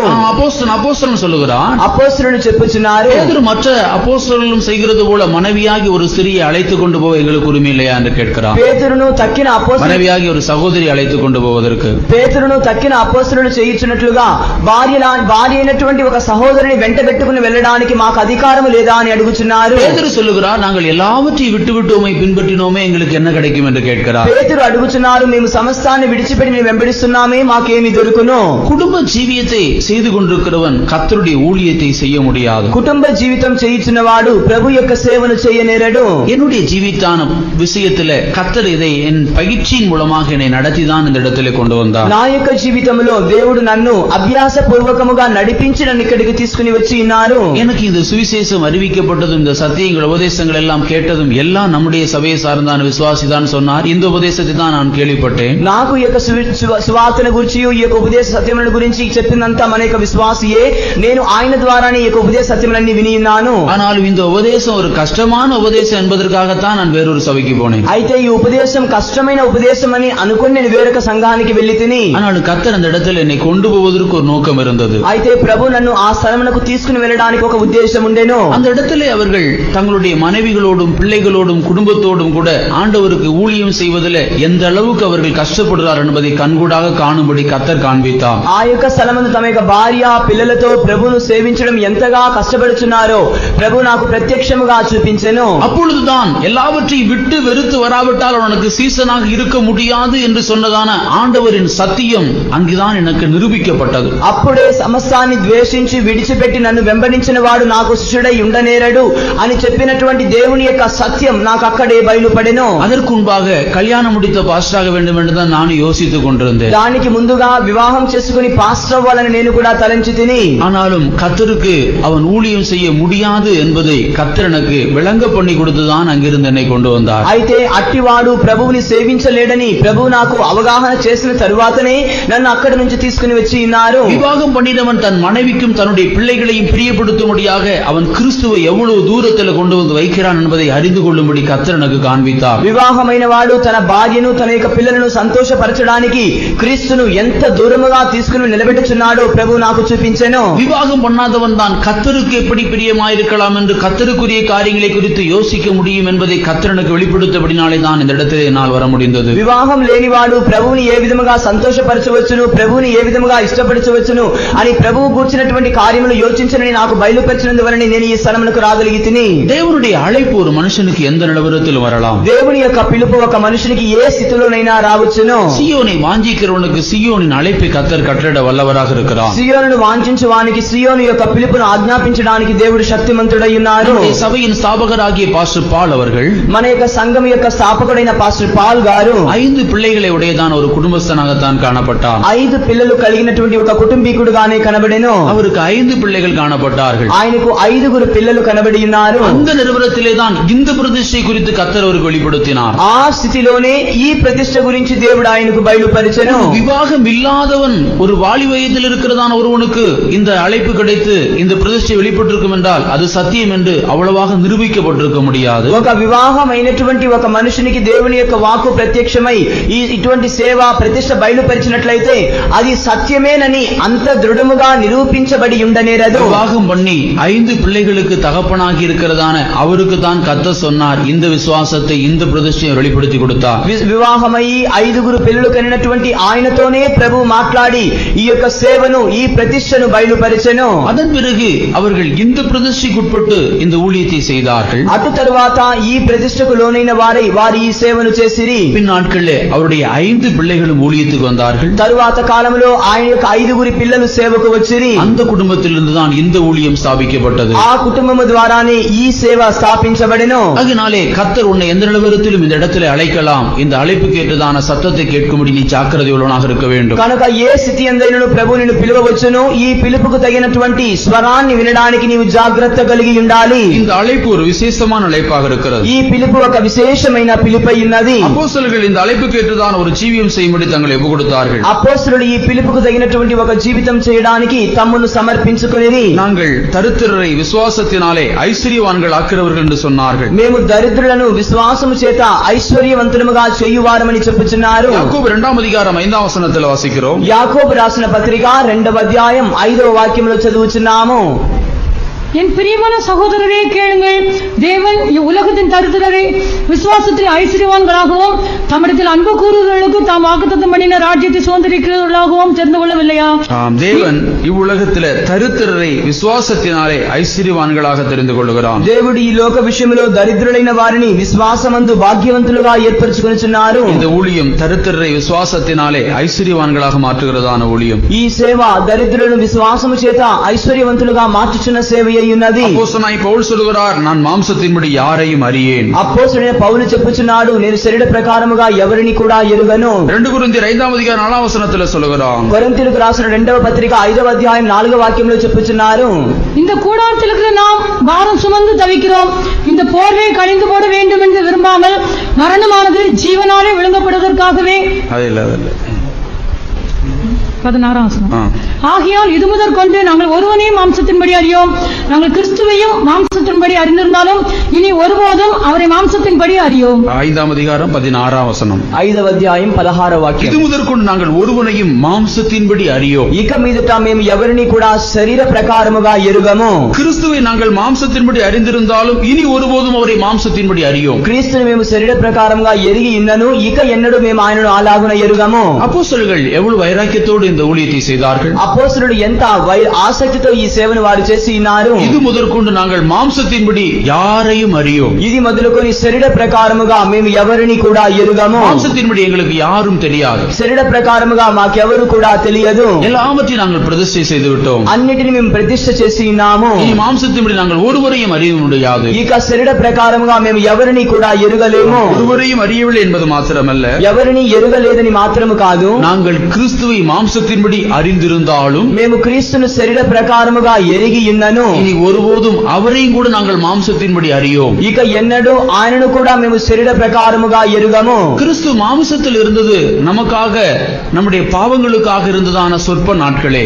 క్రీస్తు శరీర రూపంలో ఉన్నది మన నిమిత్తమై, మన పాపం నిమిత్తమై స్వల్ప దినములై ఉన్నవి. மரித்து பரலோகத்துக்கு போயிருக்கிறதான இயேசு கிறிஸ்துவை மாம்சத்தின்படி அறியக்கூடாது. మరణించి పరలోకముకు వెళ్ళినటువంటి యేసు క్రీస్తును శరీర ప్రకారముగా ఎరుగకూడదు. இன்றைக்கு அநேகர் இயேசுவை மாம்சத்தின்படி அறிந்து வீணாய் போய் கொண்டிருக்கிறார்கள். నేడు అనేక మంది యేసు క్రీస్తును శరీర ప్రకారముగా తెలుసుకుని వ్యర్థులైపోవచ్చున్నారు. குழந்தை இயேசு, பெரிய இயேசு, வளர்ந்த இயேசு, மரியாளின் மகனா இயேசு, மரியாள் மடியில் இருக்கிறதான இயேசு என்று இயேசுவுக்கு மாம்ச ரூபத்தில் பல பெயர்களை கொடுத்து வீணாகி கொண்டிருக்கிறார்கள். శిశు యేసు, బాల యేసు అని, మరియా యొక్క సుతుడైన యేసు అని, మరియా వడిలో ఉన్నటువంటి యేసు అని, ఈ విధముగా పలు విధమైన పేర్లను వారు ఉంచి శరీర ప్రకారముగా యేసు ప్రభుని ఎరగడానికి ప్రయత్నించుచున్నారు. அவர் மெல்கிசேதேக்கின் முறைமையின்படியான ஆசாரியனாய் தன்னை வெளிப்படுத்தினாலும் இவர்களோ ஒரு பெரிய குடும்பத்தையே இயேசுவுக்காக உண்டாக்கி வைத்திருக்கிறார். ఆయన మెల్కీసెదెకు క్రమ ప్రకారముగా ఉన్న యాజకునిగా తన్ను బయలుపరిచినప్పటికీ కూడా వీరైతే ఒక గొప్ప కుటుంబాన్ని ఆయనకు చేసి ఉన్నారు. இயேசுவை மாம்சத்தின்படியே அறிந்து அறிந்து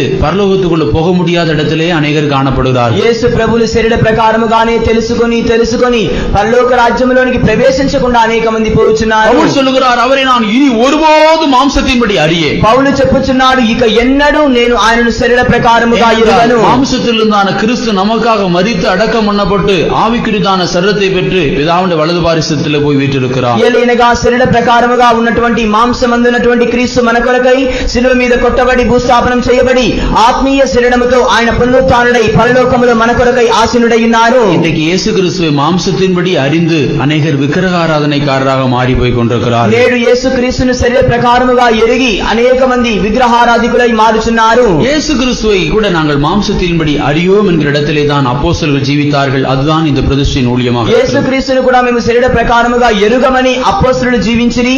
అదియే ఈ ప్రతిష్ఠ కలిగిన జీవితము. இந்த ஊழியம் ஒரு அழைப்பினால உண்டாகிறதான ஊழியம். ఈ సేవ ఒక పిలుపు ద్వారా కలుగుచున్న సేవ. எபிரேயர் 5:4 வாசிக்கிறோம், ஆரோனை போல தேவனால் அழைக்கப்பட்டால் ஒழிய ஒருவனும் இந்த கனமான ஊழியத்துக்கு தானா ஏற்படுகிறதில்லை. హెబ్రీయులకు రాసిన పత్రిక 5వ అధ్యాయం 4వ వాక్యం చదువుచున్నాము. అహరోను వలె ఒకడు పిలువబడని పక్షమున ఎవడైనను ఈ సేవ ఈ ఘనతను తనకు తానే వహించుకున నేరడు. ஆரோனை போல அவன் அழைப்பு என்று சொன்னால் என்ன? అహరోను వంటి పిలుపనగానేమి, அவன் எல்லாவற்றையும் விட்டுவிட்டு தானாய் கர்த்தரிடத்திலே வர வேண்டும். అతడు సమస్తాన్ని విడిచిపెట్టి తనకు తానుగానే ప్రభు చెంతకు రావలెను. இந்த கனமான ஊழியத்துக்கு அவன் தானாய் வர வேண்டும். ఈ ఘనమైన సేవకు అతడు తనకు తానుగానే రావలెను. ஆரோனை கொண்டதான அழைப்பு என்று சொல்லுகிறது ஆரோனை போல குடும்பத்தோடு அழைக்கப்படுகிறது அல்ல. எல்லாவற்றையும் விட்டுவிட்டு அவன் ஒருவனாய் தனியாய் கர்த்தரிடத்தில் வருவதுதான் இந்த அழைப்பின் மேன்மையாக இருக்கிறது. అహరోను వంటి పిలుపనగా అహరోను వలె కుటుంబ సమేతముగా దేవుని చెంతకు రావడం కాదు, అందరినీ విడిచి అతడు ఏకాంతముగా దేవుని చెంతకు రావడమే. இந்த பிரதிஷ்டை உள்ளதான ஊழியத்தினுடைய தகுதி என்ன? ఈ ప్రతిష్ఠ కలిగినటువంటి సేవకు ఉన్నటువంటి అర్హత ఏమిటి? முதலாவதாக அவன் தேவனுடைய அபிஷேகத்தின் வல்லமையை பெற்றவனாய் காணப்பட வேண்டும். మొట్టమొదటిగా అతడు దేవుని యొక్క అభిషేకం యొక్క శక్తిని పొందినవాడై ఉండాలి. லூக்கா 4:18 வாசிக்கிறோம். లూకా సువార్త 4వ అధ్యాయం 18వ వాక్యం చదువుచున్నాము. ஆண்டவராகிய இயேசு கிறிஸ்துவின் மீது அந்த மகிமையான ஆவியானவர் தங்கி இருந்தார். ప్రభువైన యేసు క్రీస్తు మీద మహిమ కలిగిన ఆ యొక్క ఆత్మైన వారు నిలిచి ఉండిరి. அதுதான் தரித்திரருக்கு சுவிசேஷம் பிரசங்கிக்கும்படியாக அவன் மீது சீயோனிலிருந்து வந்து இறங்குகிறதான அபிஷேகம். అది మరియే వీధులకు సువార్త ప్రకటించుటకై ఆయన మీద సియోను మీద నుంచి వచ్చిన అభిషేకమై ఉన్నది. அதுதான் இருதய நறுங்குண்டவர்களை குணமாக்கும், சிறைப்பட்டவர்களை விடுதலையாக்கும்படி அவனுக்குள்ளிருந்து கிரியை செய்கிறதான அபிஷேகம். అది ఏ హృదయం నలిగిన వారిని స్వస్థపరచడానికి, చెరలో ఉన్న వారిని విడుదల చేయడానికి ఆయన యొద్ద ఉన్నటువంటి సువార్త అయి ఉన్నది. அவன் தேவனுடைய சபையிலே ஒரு வல்லமையான பரிசுத்தாவின் அபிஷேகத்தை பெற்றவனாக அவன் காணப்பட வேண்டும். అతడు దేవుని యొక్క సంఘములో శక్తివంతమైనటువంటి పరిశుద్ధాత్మ అభిషేకం పొందినవాడై కనబడవలెను. தேவனுடைய அபிஷேகம் இல்லாமல் இந்த ஊழியத்தை அவன் செய்ய முடியாது. దేవుని యొక్క అభిషేకం లేకుండా ఈ సేవను అతడు చేయనేరడు. 2 కొరింథీయుల 1:21 வாசிக்கிறோம். కొరింథీయులకు రాసినటువంటి 2వ పత్రిక 1వ అధ్యాయం 21వ వాక్యంలో చదువుచున్నాము. உங்களோடு கூட எங்களையும் கிறிஸ்துவுக்குள் ஸ்திரப்படுத்தி நம்மை அபிஷேகம் பண்ணினவர் தேவனே. మీతో కూడా మమ్మును క్రీస్తుతో కూడా స్థిరపరిచి మనను అభిషేకించినది ప్రభువే. இந்த மகிமையான அபிஷேகத்தின் நிறைவை அவன் பெற்றவனாய் காணப்பட ఈ வேண்டும். మహిమ కలిగిన అభిషేకం యొక్క సమృద్ధిని అతడు పొందిన వాడై ఉండాలి. இரண்டாவதாக அவன் தேவனால் அழைக்கப்பட்டு தெரிந்து கொள்ளப்பட வேண்டும். రెండవదిగా అతడు దేవుని చేత పిలువబడి ఏర్పరచుకొనబడవలెను. அவன் அழைக்கப்பட்டவன் மாத்திரமல்ல, தேவனால் தெரிந்து கொள்ளப்பட்ட ஒரு மனுஷனாய் காணப்பட வேண்டும். అతడు పిలువబడిన వాడు మటుకే కాకుండా దేవుని చేత ఏర్పరచబడిన ఒక మనుషుడై ఉండాలి. ஆண்டவராய் இயேசு கிறிஸ்து தம்முடைய சீஷர்களை எப்படி அழைத்தார்? ప్రభువైన యేసుక్రీస్తు తన శిష్యులను ఎలాగున పిలిచెను? మార్కు 1:17-18 వాసిக்கிறோம். మార్కు సువార్త 1వ అధ్యాయం 17-18 వాక్యములలో చదువుచున్నాము. என் பின்னே வாருங்கள், உங்களை மனுஷர்களை பிடிக்கிறவர்களாக்குவேன். నన్ను వెంబడించి రండి, నేను మిమ్మల్ని మనుషులు పట్టలు జాలులుగా చేయుదును. உடனே அவர்கள் தங்கள் வலைகளையும் படகுகளையும் விட்டுவிட்டு அவருக்கு பின்னால் சென்றார்கள். వెంటనే వారు వలలను దోణులను విడిచిపెట్టి ఆయనను వెంబడి వెళ్ళిరి. 18 வாசிங்கள். 18వ వాక్యం చదువుడి. உடனே அவர்கள் தங்கள் வலைகளை விட்டு அவருக்கு பின் சென்றார்கள். உடனே அவர்கள் தங்கள் வலைகளை விட்டு அவருக்கு பின் சென்றார்கள். వెంటనే వారు తమ వలలు విడిచి ఆయనను వెంబడించిరి. ஒருவேளை அவர்கள் படகுகளை விடாமல் வந்து விட்டார் நினைக்கிறேன். ఒకవేళ వారు దోణులు విడిచిపెట్టకుండా వచ్చారేమో మరి. அதனால்தான் இயேசு மரித்து போன பிறகு அவ்வளவுதான் முடிந்து விட்டது என்று சொல்லி படகுகளை தேடி போய்விட்டார். కనుకనే యేసు ప్రభు మరణించిన వెంటనే సమస్తం ముగించబడినని వారు మరలా దోణులు వెతుక్కుని వెళ్ళిరి. இந்த அழைப்புக்கென்று ஒருவனை கர்த்தர் அழைக்கும் பொழுது உங்களை மனுஷர்களை பிடிக்கிறவர்கள் ஆக்குவேன் என்று சொல்லி அழைக்கும் போது அவன் படகு வலைகளை மாத்திரமல்ல படகுகளையும் விட்டு வர வேண்டும். ఈ పిలుపు కొరకై మిమ్మల్ని మనుషులు పట్టు జాలరుగా చేయుదునని ప్రభువు పిలిచిచుండగా అతడు వలలను మటుకే కాకుండా దోణులు కూడా విడిచిపెట్టి రావలెను. வலைகளையும் படகுகளையும் மாத்திரமல்ல தனக்குரிய எல்லாவற்றையும் அவன் விட்டு வர வேண்டும். దోణులను వలలను మటుకే కాకుండా తనకున్న సమస్తాన్ని విడిచిపెట్టి రావలెను. ஏனென்றால் நீங்கள் என்னை தெரிந்து கொள்ளவில்லை, நான் தான் உங்களை தெரிந்து கொண்டேன் என்று சொல்லுகிறார். ఏలయనగా మీరు నన్ను ఏర్పరచుకొనలేదు కానీ నేనే మిమ్మల్ని ఏర్పరచుకొని ఉన్నానని చెప్పి ఉన్నారు. யோவான் 15:16 வாசிக்கிறோம். యోహాను సువార్త 15వ అధ్యాయం 16వ వాక్యంలో చదువుచున్నాము. தேவனாலே தெரிந்து கொள்ளப்பட்டதான இடத்திலும் கூட காணப்பட வேண்டும். దేవుని చేత ఏర్పరచబడిన ఒక స్థితిలో మనం కనబడవలెను. இந்த ஊழியத்துக்கு ஒருவன் அழைக்கப்படுகிறதல்ல, அவன் தேவனால் தெரிந்து கொள்ளப்பட்ட மனுஷனாக இருக்க வேண்டும். ఈ సేవ కొరకై ఒకడు పిలువబడినది కాదు, దేవుని చేత ఏర్పరచబడిన వాడై ఉండాలి. மூன்றாவதாக அவன் கிறிஸ்துவை போல ஒரு விசுவாச ஜீவியம் செய்கிறவனாய் காணப்பட வேண்டும். మూడవదిగా క్రీస్తు వలె ఒక విశ్వాస జీవితం చేయువాడై ఉండాలి. ஆண்டவராய் இயேசு கிறிஸ்து அவள் யோசேப்பினுடைய குடும்பத்தில் வளர்ந்து வந்தார். ప్రభువైన యేసుక్రీస్తు యోసేపు యొక్క కుటుంబంలో పెరిగి వచ్చెను. அவருக்கு ஒரு வீடு இருந்தது, ఆయనకు ఒక ఇల్లు ఉండెను, தச்சு தொழில் இருந்தது. ఆయనకు కంసాలి పని ఉండెను.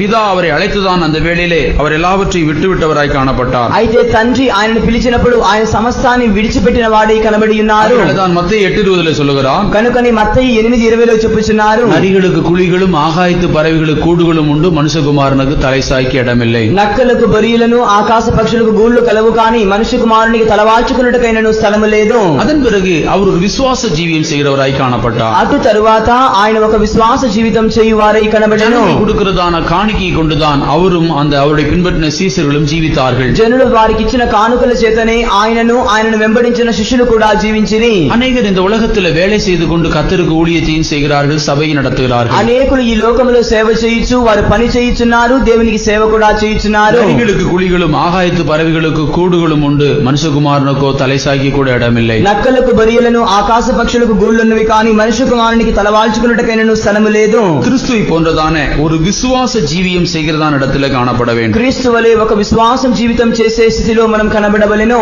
2 కొరింథీయులు 11:9 వాసిக்கிறோம். కొరింథీయులకు రాసిన 2వ పత్రిక 11వ అధ్యాయం 9వ వాక్యంలో చదువుచున్నాము. அப்போஸ்தலர்கள் அந்த ஜீவியத்தை செய்தார்கள். అపోస్తలులు సైతం ఆ జీవితాన్ని చేసి ఉన్నారు. நான் உங்களோடு இருந்து குறைவுபட்ட போது, నేను మీతో కూడా ఉండి కొరత కలిగినప్పుడు ஒருவரை நான் வருத்தப்படுத்தவில்லை, నేను ఎవరిని కూడా విసిగించలేదు. மக்கெதோனியாவில் இருந்து வந்த சகோதரர் தான் குறைவை நிறைவாக்கினார்கள். మీ ఎదురు ఉన్నటువంటి వచ్చిన సహోదరులే నా కొరతను సమృద్ధిగా చేసి ఉన్నారు. எவ்விதத்திலே உங்களுக்கு பாரமாயிராதபடிக்கு ஜாக்கிரதையாய் இருந்தேன். ఏ విధము చేతను నేను మీకు భారముగా ఉండకున్నట్లుగా నేను జాగ్రత్తగా ఉంటిని. இனிமேலும் ஜாக்கிரதையாய் இருப்பேன். ఇక మీదటను నేను జాగ్రత్తగా ఉందును. ఉండును. இந்த ஊழியம் என்று சொல்லுகிறது ஒரு விசுவாச ஜீவியமாக இருக்கிறது. ఈ సేవ అని చెప్పబడుచున్నది ఒక విశ్వాస జీవితమై ఉన్నది. விசுவாசத்தின் அடிப்படையிலே தான் இந்த ஜீவியத்தை செய்ய வேண்டும். విశ్వాసాన్ని ఆధారం చేసుకుని ఈ జీవితం చేయాలి. மற்றொருடத்திலே காணிக்கை எடுத்துக்கொண்டு ஜீவிக்கிறதல்ல, ఇతరుల యొద్ద కానుకలు తీసుకుని జీవించడం కాదు, கர்த்தரிடத்திலே விசுவாசம் வைத்து இந்த ஜீவியம் செய்கிறவர்களாய் காணப்பட வேண்டும். దేవుని ఎదుట విశ్వాసం ఉంచి ఈ జీవితం చేయు వారమై ఉండాలి. நான்காவதாக அவருடைய ஜீவியத்தினுடைய பிரதிஷ்டையும் பரிசுத்தம் உடையவர்களாய் காணப்பட வேண்டும். నాలుగవదిగా ఆ జీవితం గూర్చిన ప్రతిష్టయు పరిశుద్ధత కలిగిన వారమై జీవించాలి. அப்போஸ்தலர் 27-23 வாசிக்கிறோம். అపోస్తల కార్యం 27-23 చదువుచున్నాము.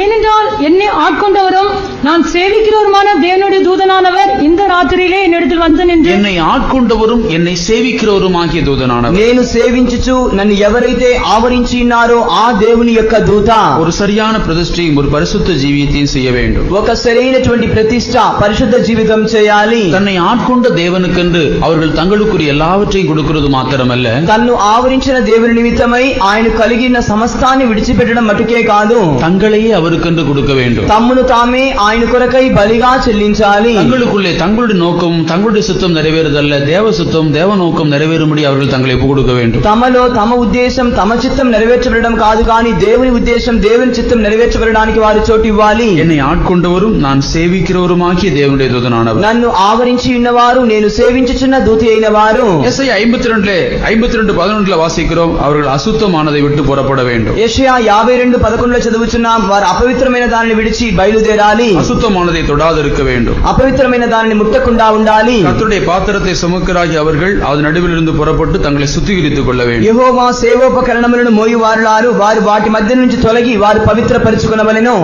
ஐந்தாவதாக அவர் மாம்சத்தின்படி ஒருவரையும் அறியாத இடத்திலே காணப்பட வேண்டும். ఐదవదిగా వారు శరీర ప్రకారముగా ఎవరిని ఎరుగని ఒక స్థితిలో కనబడాలి. அவர்கள் மாம்சத்தின்படி யாதொன்றையும் அறியாத இடத்திலே இந்த ஜீவியத்தை செய்ய வேண்டும். శరీర ప్రకారముగా ఏ ఒకటా దానిని ఎరుగని ఒక స్థితిలో వారి జీవితాన్ని చేయాలి. புதிதாக்கப்பட்டதான ஒரு புதிய மனுஷனை தரித்துக் கொண்டு இந்த ஜீவியத்தை செய்ய வேண்டும். నూతన పరచబడినటువంటి ఒక నూతన మనిషిని ధరించుకుని ఈ జీవితం చేయాలి. கொலோசியர் 3:11 வாசிக்கிறபடி அதில் கிரேக்கன் என்றோ யூதன் என்றோ விருத்த சேதனம் உள்ளவன் என்றோ விருத்த சேதனம் இல்லாதவன் என்றோ புறஜாதியான் என்றோ புரதேசத்தான் என்றோ அடிமை என்றோ சுயாதீன் என்றோ ஒன்றுமில்லை, கிறிஸ்துவே எல்லாருக்கும் எல்லாமா இருக்கிறார். కొలసీలకు రాసిన పత్రిక 3వ అధ్యాయం 11వ వాక్య ప్రకారముగా గ్రీసు దేశస్తుని కాని యూదుడని కాని సున్నతి పొందిన వాడిని కాని సున్నతి పొందని వాడిని కాని పరదేశి అని కాని సిరియనుడని కాని దాసుడని కాని స్వతంత్రుడని కాని మరి ఏదీ లేదు కాని క్రీస్తు యేసునందు సర్వము అందరిలో ఉన్నవారై ఉన్నాము. அவர்கள் மாம்சத்தின்படி ஒருவரையும் அறியாத இடத்திலே ஜீவிக்க வேண்டும். వారు శరీర ప్రకారముగా ఎవరిని ఎరుగని ఒక స్థితిలో జీవించాలి. ఆరవదిగా அவர்கள் அழைப்புக்கு அன்புக்குரியதான அன்புக்கு அன்பிலே ஊழியம் செய்ய வேண்டும். వారు ప్రేమలో ఈ సేవను చేయాలి. அன்புதான் சகலவற்றையும் தாங்கும் சகிக்கிறது. ప్రేమయే సమస్తాన్ని తాలుకొనుచున్నది, సమస్తాన్ని సహించుకొనుచున్నది. 1 கொரிந்தியர் 13ஆம் அதிகாரத்தில் சொல்லப்பட்டபடி அவர்கள் அன்புடனே இந்த ஊழியத்தை செய்ய வேண்டும். కొరింథీయులకు రాసినటువంటి మొదటి పత్రిక 13వ అధ్యాయంలో చెప్పబడిన ప్రకారముగానే ప్రేమతోనే వారు ఈ సేవను చేయాలి. இந்த ஊழியத்தை செய்யத்தக்கதான అன்பుள்ளவர்களாக அவர்கள் காணப்பட வேண்டும். ఈ సేవను చేయతగినటువంటి ప్రేమ కలిగిన వారై వారు కనబడవలెను. யோவான் 13:34-35 వాసిக்கிறபடி యోహాను సువార్త 13వ అధ్యాయం 34-35 వాక్యములను చదువుతున్న ప్రకారముగా ஒருவரிலே ஒருவர் அவர்கள் அன்பா இருக்க வேண்டும். ఒకరి ఎడల ఒకరు ప్రేమ కలిగి ఉండాలి. நான் உங்களிலே அன்பா இருக்கிறது போல நீங்களும் ஒருவரிலே ஒருவர் அன்பா இருக்க வேண்டும். నేను మిమ్మల్ని ప్రేమించుచున్న ప్రకారముగా మీరు ఒకరినొకరు ప్రేమించాలి. நீங்கள் ஒருவர் அன்புள்ளவர்களாய் இருந்தால் அதனால் நீங்கள் என்னுடைய சீசர்கள் என்று எல்லாராலும் அறிந்து கொள்ளப்படுவீர்கள். మీరు ఒకరి ఎడల ఒకరు ప్రేమ కలిగిన వారైన ఎడల దీనిని బట్టి మీరు నా శిష్యులని అందరూ తెలుసుకొందురు. அவர்கள் அன்புள்ளத்தோடு கூட இந்த ஊழியத்தை செய்வர்களாய் காணப்பட வேண்டும். ప్రేమ కలిగినటువంటి మనసుతో కూడా వారు ఈ సేవను చేయు వారై కనబడవలెను.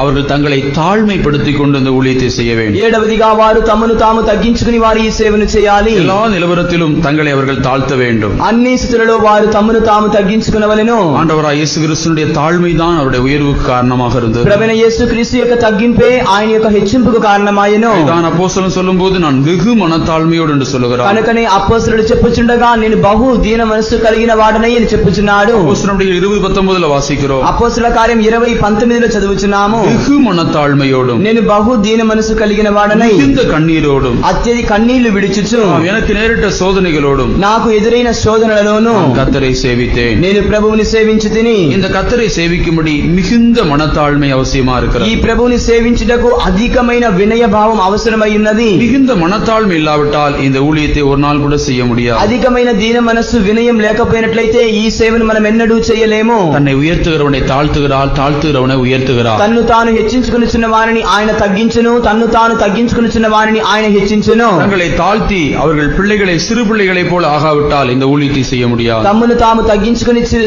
సంటి పిల్లల వలె వారు మారకుండా పోయినట్లయితే ఈ సేవను వారు చేయలేరు. தேவனிடத்திலே அவர்கள் தாழ்மையுடையவர்களாய் காணப்பட வேண்டும். దేవుని ఎదుట వారు దీన మనస్కులై కనబడవలెను. யாவருக்கும் அவர்கள் மிகுந்த மனத்தாழ்மையுடையவர்களாக இந்த ஊழியத்தை செய்ய வேண்டும். అందరి ఎదుట అత్యధికమైన దీన మనసు కలిగిన వారే ఈ సేవను చేయాలి.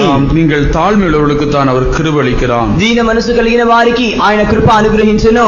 ஏற்ற காலத்திலே அவர் உங்களை உயர்த்தி முடிக்க அவருடைய பலத்த கரத்துக்குள்ளே அடங்கியிருங்கள். తగిన కాలమందు ఆయన మిమ్మల్ని హెచ్చించినట్లుగా ఆయన బలిష్టమైన చేతుల క్రింద మీరు అణిగి ఇండుడి. ஏற்ற காலத்திலே உயர்த்த வேண்டும் என்றால் தாழ்மையான அனுபவத்துக்குள்ளே அடங்கி இருக்க வேண்டும். తగిన కాలమందు ఆయన మిమ్మల్ని హెచ్చించబడనంటే ఒక తగ్గింపైన స్థానమందు మీరు అణిగి ఉండాలి.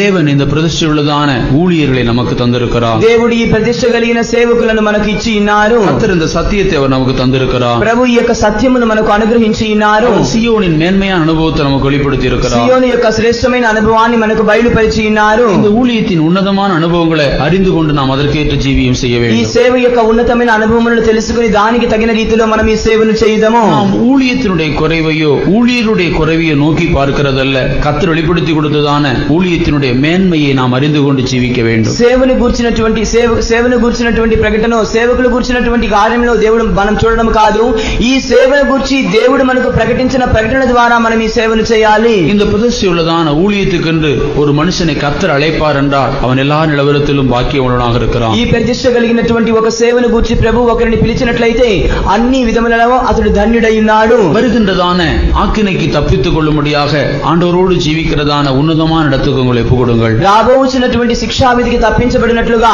దేవునితో కూడా చేసే ఒక ఉన్నతమైన జీవితానికి మిమ్మల్ని సమర్పించుకొనుడి. நீங்கள் கவலை இல்லாமல் கர்த்தரை பின்பற்றுகிறதான இடத்திலே உங்களை ஒப்புக்கொடுங்கள். మీరు చింత లేకుండా ప్రభువుని వెంబడించే స్థితిలో మిమ్మల్ని అప్పగించుకొనుడి. அடிமைத்தனத்துக்குள்ளே நீங்கள் கடந்து போய் உலகத்தின் அடிமைத்தனத்துக்கு உட்பட்டு நீங்கள் தேவனை பின்பற்ற முடியாத நிர்பந்த நிலவரத்தில் காணப்பட வேண்டாம். బానిసత్వములోనికి మీరు గడిచి వెళ్లి దేవుని వెంబడించలేనటువంటి ఒక దౌర్భాగ్య స్థితిలోనికి మీరు కనబడవద్దు. ஒரு மகிமையான அழைப்பை கர்த்தர் உங்களுக்கு கொடுப்பார் என்று சொன்னால் நீங்கள் தைரியமாக அதற்கு ஒப்புக்கொடுங்கள். ఒక మహిమ కలిగిన పిలుపును దేవుడు మీకు ఇచ్చినట్లయితే ధైర్యముతో మీరు దానికి అప్పగించుకొనుడి. நீங்கள் யாரையும் நோக்கி பார்க்க வேண்டாம். మీరు ఎవరిని కూడా తేరి చూడవద్దు.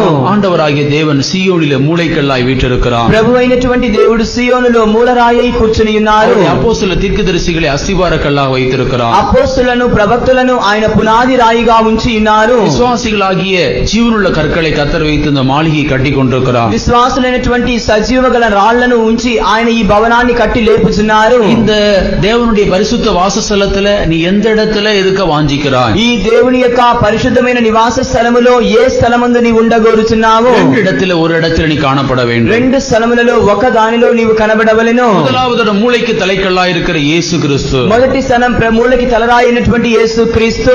இரண்டாவதான அழைப்பு அப்போஸ்தலர் தீர்க்கதரிசிகளாகிய அஸ்திபார கல்லாக அழைக்கிறார். రెండవదిగా అపోస్తలుగాను ప్రవక్తలుగా ఉండే పునాది రాళ్లుగా పిలుచుచున్నారు. மூன்றாவது கற்கள் ஜீவனுள்ளதான கற்கள். మూడవదిగా సజీవమైనటువంటి రాళ్ళు. கர்த்தர் உன்னை அப்போஸ்தலர் தீர்க்கதரிசிகளாகிய அந்த மகிமையான அஸ்திபார கல்லாக உன்னை கர்த்தர் அழைக்கிறார். ప్రభు నిన్ను అపోస్తలుగాను ప్రవక్తలుగా ఉండడానికి మహిమ కలిగిన ఆ యొక్క పునాది రాళ్లుగా నిన్ను పిలుచుచున్నారు. மூளைகள் எப்படி இது பரீட்சிக்கப்பட்டது விளையேற பெற்றதுமாக சோதிக்கப்பட்டதோ அதுபோல அஸ்திபார கல்லும் சோதிக்கப்பட வேண்டும். మూల రాయనున్నది ఏ విధముగా పరిశోధించబడి అమూల్యమైనదిగా కనబడెనో అదే విధముగా పునాది రాళ్లు కూడా పరీక్షించబడి శోధించబడవలసి ఉన్నది. அஸ்திபாரங்கள் சோதிக்கப்பட்டு இது விளையேற பெற்றதும் பரீட்சிக்கப்பட்டதும் திட அஸ்திபாரம் உள்ளதான ஒரு கல்லாக மாற வேண்டும். ఈ యొక్క పునాది రాయి కూడా శోధించబడి పరీక్షించబడి బహుస్థిర పునాది కలిగిన రాయిగా మార్చబడవలెను. கர்த்தர் உன்னை விளையேற பெற்ற கல்லாய் மாற்ற விரும்புகிறார். ప్రభు నిన్ను ప్రశస్తమైన రాయిగా మార్చవలనని కోరుచున్నారు. அருமையான தேவனுடைய பிள்ளையே, ప్రియమైనటువంటి దేవుని యొక్క బిడ్డ, அருமையான வாலிப சகோதரனே சகோதரியே, ప్రియమైనటువంటి యవ్వన సహోదరుడా సహోదరి, உன்னை கர்த்தர் தம்முடைய ஊழியத்துக்கு என்று அழைக்கிறார். ప్రభు నిన్ను తన సేవకులకై పిలుచుచున్నారు. இந்த மகிமையான பிரதிஷ்டையின் ஊழியத்துக்கு என்று என்று கர்த்தர் உன்னை அன்போடு ఈ அழைக்கிறார். మహిమ కలిగిన ప్రతిష్ట కలిగిన సేవ కొరకు ప్రభు నిన్ను ప్రేమతో పిలుచుచున్నారు. நீங்கள் எல்லாவற்றையும் விட்டு வாருங்கள். మీరు సమస్తాన్ని విడిచిపెట్టి రండి. நான் உங்களை మనుషుகளை பிடிக்கிறவர்களாக மாற்றுவேன். నేను మిమ్మల్ని మనుషులు పట్టు జాలరుగా చేయుదును.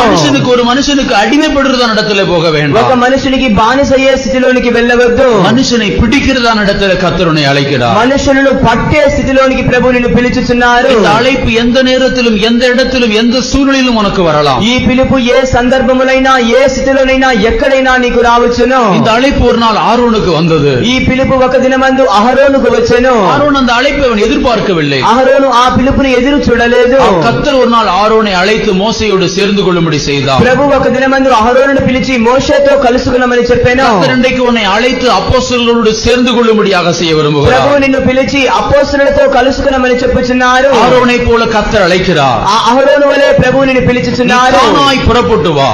నీవుగానే బయలుదేరి రమ్ము. உன்னை அழைத்ததான ஆண்டவருக்கென்று ஜீவிக்கும்படி எல்லாவற்றையும் விட்டுவிட்டு நீ தனி ஒருவனாய் புறப்பட்டு வா. నిన్ను పిలిచిచున్నటువంటి దేవుని నిమిత్తమై సమస్తాన్ని ద్వేషించి విడిచిపెట్టి ఒంటరి మనుషుడివిగా దేవుని యొద్దకు రమ్ము. ஆபிரகாம் இந்த அழைப்பை அவன் கிடைத்த பொழுது எல்லாவற்றையும் விட்டுவிட்டு அவன் போகும் தேசம் என்னதென்று போகும் இடம் என்னதென்று அறியாதபடிக்கு அவன் புறப்பட்டு போனான். అబ్రహాము ఈ పిలుపు అతనికి దొరికిన వెంటనే సమస్తాన్ని విడిచిపెట్టి తాను ఎక్కడికి పోవుచున్నాడో ఆ స్థలం ఎరుగకుండానే బయలుదేరెను. போகும் இடம் என்னதென்று தெரியாதபடிக்கு கர்த்தர் புறப்பட்டு போகும்படி உன்னை அழைக்கிறார். నీవు వెళ్లే స్థలం ఏదని తెలియకుండా దేవుడు నిన్ను బయలుదేరమని పిలుచుచున్నారు. அழைப்பை அசட்டை பண்ணிவிட்டு நீ சஞ்சலத்துக்குள்ள போக வேண்டாம். పిలుపును నిర్లక్ష్యం చేసి సంచలంలోనికి నీవు గడిచి వెళ్ళకుము. இந்த அழைப்பை அசட்டை பண்ணினவர்கள், இந்த அழைப்பை உதாசீனப்படுத்தினவர்கள், இந்த அழைப்புக்கு ஏற்றதான ஜீவியம் செய்யாதவர்கள் இன்றைக்கு அநேக சஞ்சலத்துக்குள்ள இருக்கிறார்கள். ఈ పిలుపును నిర్లక్ష్యం చేసిన వారు, పిలుపుకు తగిన జీవితం చేయని వారు నేడు అనేక మంది సంచలనాత్మకమైన జీవితాన్ని చేయుచున్నారు. இதற்கேற்றதான அழைப்பு இருந்தால் காலதாமதப்படுத்த வேண்டாம். నీకు దీనికి తగిన పిలుపున్నట్లయితే నీవు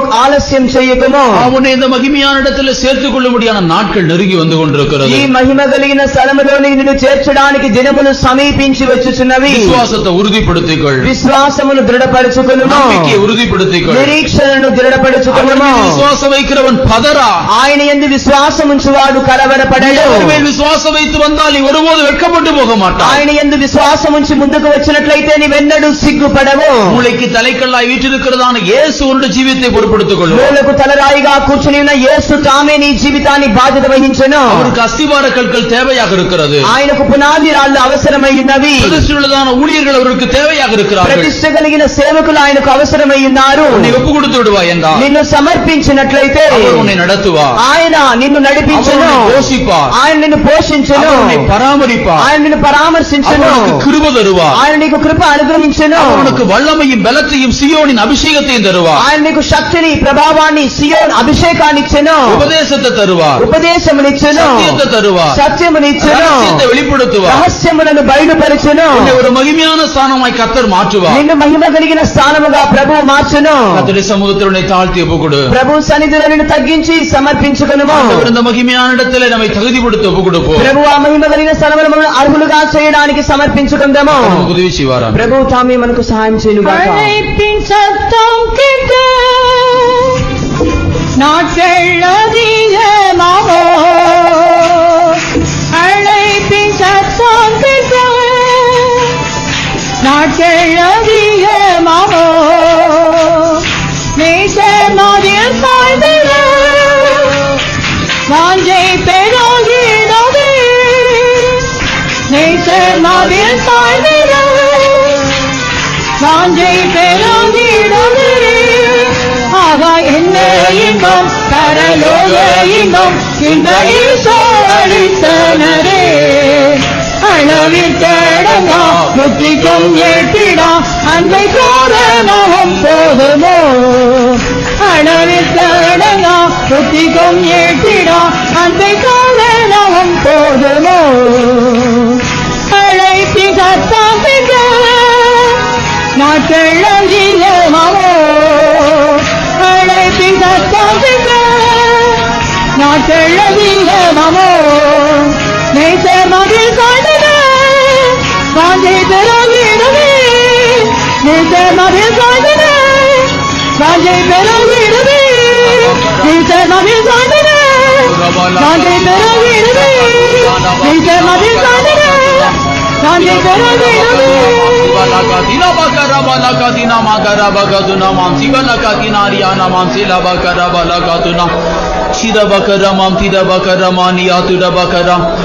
கத்திருந்த பிரதிஷ்டையுள்ளதான ஊழியர்களை நமக்கு தந்திருக்கிறபடியா நாம் எல்லாரும் கரங்களை உயர்த்தி சோதரிப்போம்.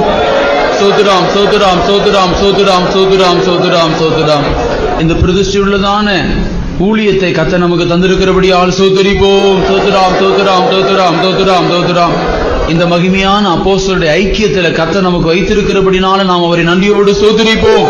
சோதராம் சோதராம் சோதராம் சோதராம் சோதராம் சோதராம். தொடர்ந்து இந்த சத்தியத்தை நிலைத்திருக்கும், இந்த சத்தியத்துக்காக நாம் ஜீவிக்கும், இதுல வைராக்கியம் பாராட்டவும், சியோனா எருசலேமாய் மாறவும் கத்த நமக்கு உதவி செய்ய முடியாது. சோதரிப்போம். சோதராம் சோதராம் சோதராம் சோதராம் சோதராம் சோதராம் சோதராம். ஜெபம். எங்களென்பாய் நேசிக்கிற நல்ல தகப்பனே, ஆராதனை முற்றுமாய் பொறுப்படுத்து ஆவிக்குள்ளாக்கி ஆசுரமாக்கி தந்த கிருபைக்காய் ஸ்தோத்திரம். ஆராதனை கலந்து கொண்டு ஒவ்வொருடைய கத்தாவிய கட்டுகளில் இருந்தெல்லாம் ஒவ்வொரு விடுவித்து ஒவ்வொரு பலப்படுத்தி ஆசீர்வதித்திலே கத்தாவ ஆராதனை ஒவ்வொரு பேரையும் பொறுப்படுத்தி ஒவ்வொருவரையும் பலப்படுத்தி ஒவ்வொருவரும் பேசி தைரியப்படுத்தியதுனால நல்ல வார்த்தைகளுக்காக நன்றி தூக்கி ராஜா. இப்பொழுது கத்தாவே கத்தவி தூது மூலமாய் பிரதிஷ்டை பண்ணப்பட்டதான ஊழியத்தை நாங்கள் கேட்டோம் கத்தாவே. யார் ஊழியம் செய்ய முடியும் என்றும் கத்தாவே, யார் ஊழியம் செய்ய முடியாது என்று நாங்கள் கேட்டோம் கத்தாவே. ஊழியம் செய்யக்கூடியதான தகுதியை குறித்து நாங்கள் கேட்டோம் கத்தாவே. அப்படினால் கத்தாவே இந்த நாட்களே கிறிஸ்துவின் நிறைவான வளர்ச்சியின் அளவுக்கு தக்க கத்தாவே அவர் பசுத்துவாங்க சீர்பொருந்தும் பொறுத்து 5 விதமான உத்தியோகஸ்தரை நீர் ஏற்படுத்தி வைத்திருக்கிறீர் கத்தாவே. சோத்திரம். அவர்கள் கத்தாவே இயேசு கிறிஸ்து மெல்கிசேதேக் முறைப்படி வந்ததான பிரதான ஆசிரியர் இருக்கிறபடினால் அந்த ஊழியமானது மெல்கிசேதேக் முறைப்படி தகப்பன் தாய் வம்ச வரலாறு இல்லாதவர்களை கொண்டுதான் இந்த ஊழியம் செய்ய முடியும் என்று நாங்கள் கேட்டோம் கத்தாவே. அப்படினால் கத்தாவே பூமியில ஜீவிக்கிறதான ஒவ்வொருவரும் கத்தாவே இப்படிப்படிதான் ஊழியத்தை செய்ய வேண்டும் என்று விரும்புகிறதான ஒவ்வொருவரும் மெல்கிசேதேக் பிரதிஷ்டைப்படி கத்தாவே எல்லாவற்றையும் விட்டு வெறுத்து இந்த ஊழியத்தை கடந்து வர கத்தர் உதவி செய்ய வேண்டும் கத்தாவே. சோத்திரம். இயேசு சீரியல்ல மூலைக்கல்லாக இருக்கிறீர். அஸ்திபார கற்களாகவும் கத்தாவே ஓடி வைத்திருக்கிறீர் சாமி. ஜீவனுள்ள கற்களா எல்லா விசுவாசிகளையும் வைத்திருக்கிறபடினால் சியோன் எருசலேமாய் இசைவனைப்பான நகரமாய் பசுத்த ஆலயமாய் கட்டப்பட வேண்டுமானால் கத்தாவே இயேசுவை நாங்கள் நோக்கி பார்க்க வேண்டும் கத்தாவே. இயேசு கத்தாவே அஸ்திபாரமாக மூலைக்கல்லை சியோன்ல வைக்கிறேன் சொல்லப்பட்டிருக்க கத்தாவே. சியோன்ல மூலைக்கல்லாய் மாற வேண்டுமானால் கத்தாவே அது பரீட்சிக்கப்படவும் கத்தாவே திட அஸ்திபாரம் உள்ளதான கற்களாய் காணப்பட வேண்டியது இருந்தது கத்தாவே. பிதா இயேசுவை பல விதங்களின் சோதனை பரீட்சை வழியாக கொண்டு போய்தான் அந்த சியோனை மூலைக்கல்லாக வைக்க முடிந்தது சுவாமி. சியோனுக்கு என்று அழைக்கப்பட்டதான ஒவ்வொருவரும் இப்படிப்பட்டான பாடுகள் சோதனைகள் கஷ்டங்களுக்கு முற்றுமாய் ஒப்பு கொடுத்து சியோனுக்கு என்று தங்களை ஆயத்தப்படுத்திக் கொள்ள ஒவ்வொரு உதவி செய்ய கத்தாவே. சோதரம். சியோனுக்கு கிரிய சீர்தான எல்லா வலிமையையும் கண்டுபிடித்து கத்தாவே அதை அழித்து கத்தாவே அது குரமாய் கத்தாவே பயமுறுத்துவதான வலிமையெல்லாம் முற்றுமாய் நிர்மலமாக்கி கத்தனை சியோனுக்கு என்று அழைத்திருக்கிறார் என்று அழைப்பை உறுதிப்படுத்திக் கொண்டு வரத்தக்கதா உதவி செய்யணுமே. ஆராதனை போல அழைக்கப்பட்டால் ஒளி அந்த கனமான உழைத்துக்கு தானா ஏற்பட முடியாதுன்னு சொல்லப்பட்ட வசனத்தின் பிரகாரம் இருக்கிறதா நிலவரத்திலிருந்து எல்லாத்தையும் விட்டு விட்டு வரத்தக்கதா உதவி செய்யணுமே. ஆபிரகாம் தான் போகும் இடம் இன்னதென்று அறியாமல் புறப்பட்டு போனான் கத்தாவே. அதுபோல கத்தாவே என்று அழைக்கும் போது நாங்கள் கத்தா எந்த தேசத்துக்கு போறோம் என்று தெரியாது கத்தாவே. அப்படிப்படான அழைப்பின் சத்தம் கேட்டு இந்த நேசன் மார்பில் சாய்ந்து கொண்டு கத்தாவே இந்த ஊழியத்துக்கு கடந்து வர ஒவ்வொரு உதவி செய்ய வேண்டும் சாமி. இந்த ஊழியத்தின் மேன்மை குறித்து எங்களுக்கு வெளிப்படுத்தி தந்திருக்கிறீர் சாமி. தேவனுடைய பிள்ளைகளா ஒவ்வொருவரும் அஸ்திபாரமாகிய கத்தாவே தேவனுடைய பிள்ளைகளோடு கத்தாவே தீர்க்கதரிசிகள் அப்போஸ்தலராகிய தீர்க்கதரிசிகள் ஒவ்வொரு மேலும் மாளிகையாக இசைவனைப்பாக கூட்டி கட்டப்பட ஒவ்வொரு குதிர்ச்சியும் விடும் கத்தாவே. ஸ்தோத்திரம். சியோன் குரோமாய் போராடுகிற வல்லமை எல்லா தேவனுடைய பிள்ளைகளும் கத்தாவே ஜெபித்து அந்த வல்லமையெல்லாம் அழித்து கத்தாவே சியோனை ஸ்திரப்படுத்தி கத்தாவே ஸ்திரப்படுத்த உதவியும் விடும் கத்தாவே. வசனம் விட்டுதான் ஒவ்வொரு ஆசீர்வதியும் கத்தாவே இப்பொழுது நாளில் இருக்குதான அந்த பவனியை முற்றும் பொறுப்பெடுக்கணும். சேனையின் அதிபராய் கர்த்தர் முன் சென்று எல்லா தடைகளையும் நீக்கி பவனை ஆசீர்வதிக்க வேண்டும். பவனியில் நடக்கிறது ஒவ்வொருவரும் சரீரத்தில் காணப்படும் பலவீனங்கள் கலைப்புகள் எல்லாத்தையும் மாற்றி ஒவ்வொருவரையும் பலப்படுத்தி பவனின் ஜெயமாய் மாற்றி தரும் வேண்டும். இதனால நான் கர்த்தருடைய சமயங்களோடு கூட இருக்கட்டும். இந்த வாரம் முழுவதும் தேவனுடைய பிள்ளையுடைய பிரயாணங்கள் வாகனங்கள் வேசங்கள் எல்லாவற்றிலும் கர்த்தருடைய கரம் கூட இருந்து எல்லா தீங்குக்கும் விலக்கி காத்துக் கொள்ள வேண்டும். வரி நாளுக்கு ஆயத்தப்படுத்தும். இயேசு மூலம் ஜெபம் கேளும் பிதாவே. ஆமென். கர்த்தரை சோதரிப்போம். சோதராம் சோதராம் சோதராம் சோதராம் சோதராம் சோதராம் சோதராம். நம்முடைய கர்த்தராகிய இயேசு கிறிஸ்துவின் கிருபையும் பிதாவாகிய தேவனுடைய அன்பும் பரிசுத்த ஆவியானவருடைய அந்யோன்ய ஐக்கியமும் நம் அனைவரோடும் கூட நம்முடைய ஆண்டவராகிய இயேசு கிறிஸ்து வருகின்ற இந்த நாள் வரையிலும் இருப்பதாக. அல்லேலூயா அல்லேலூயா அல்லேலூயா.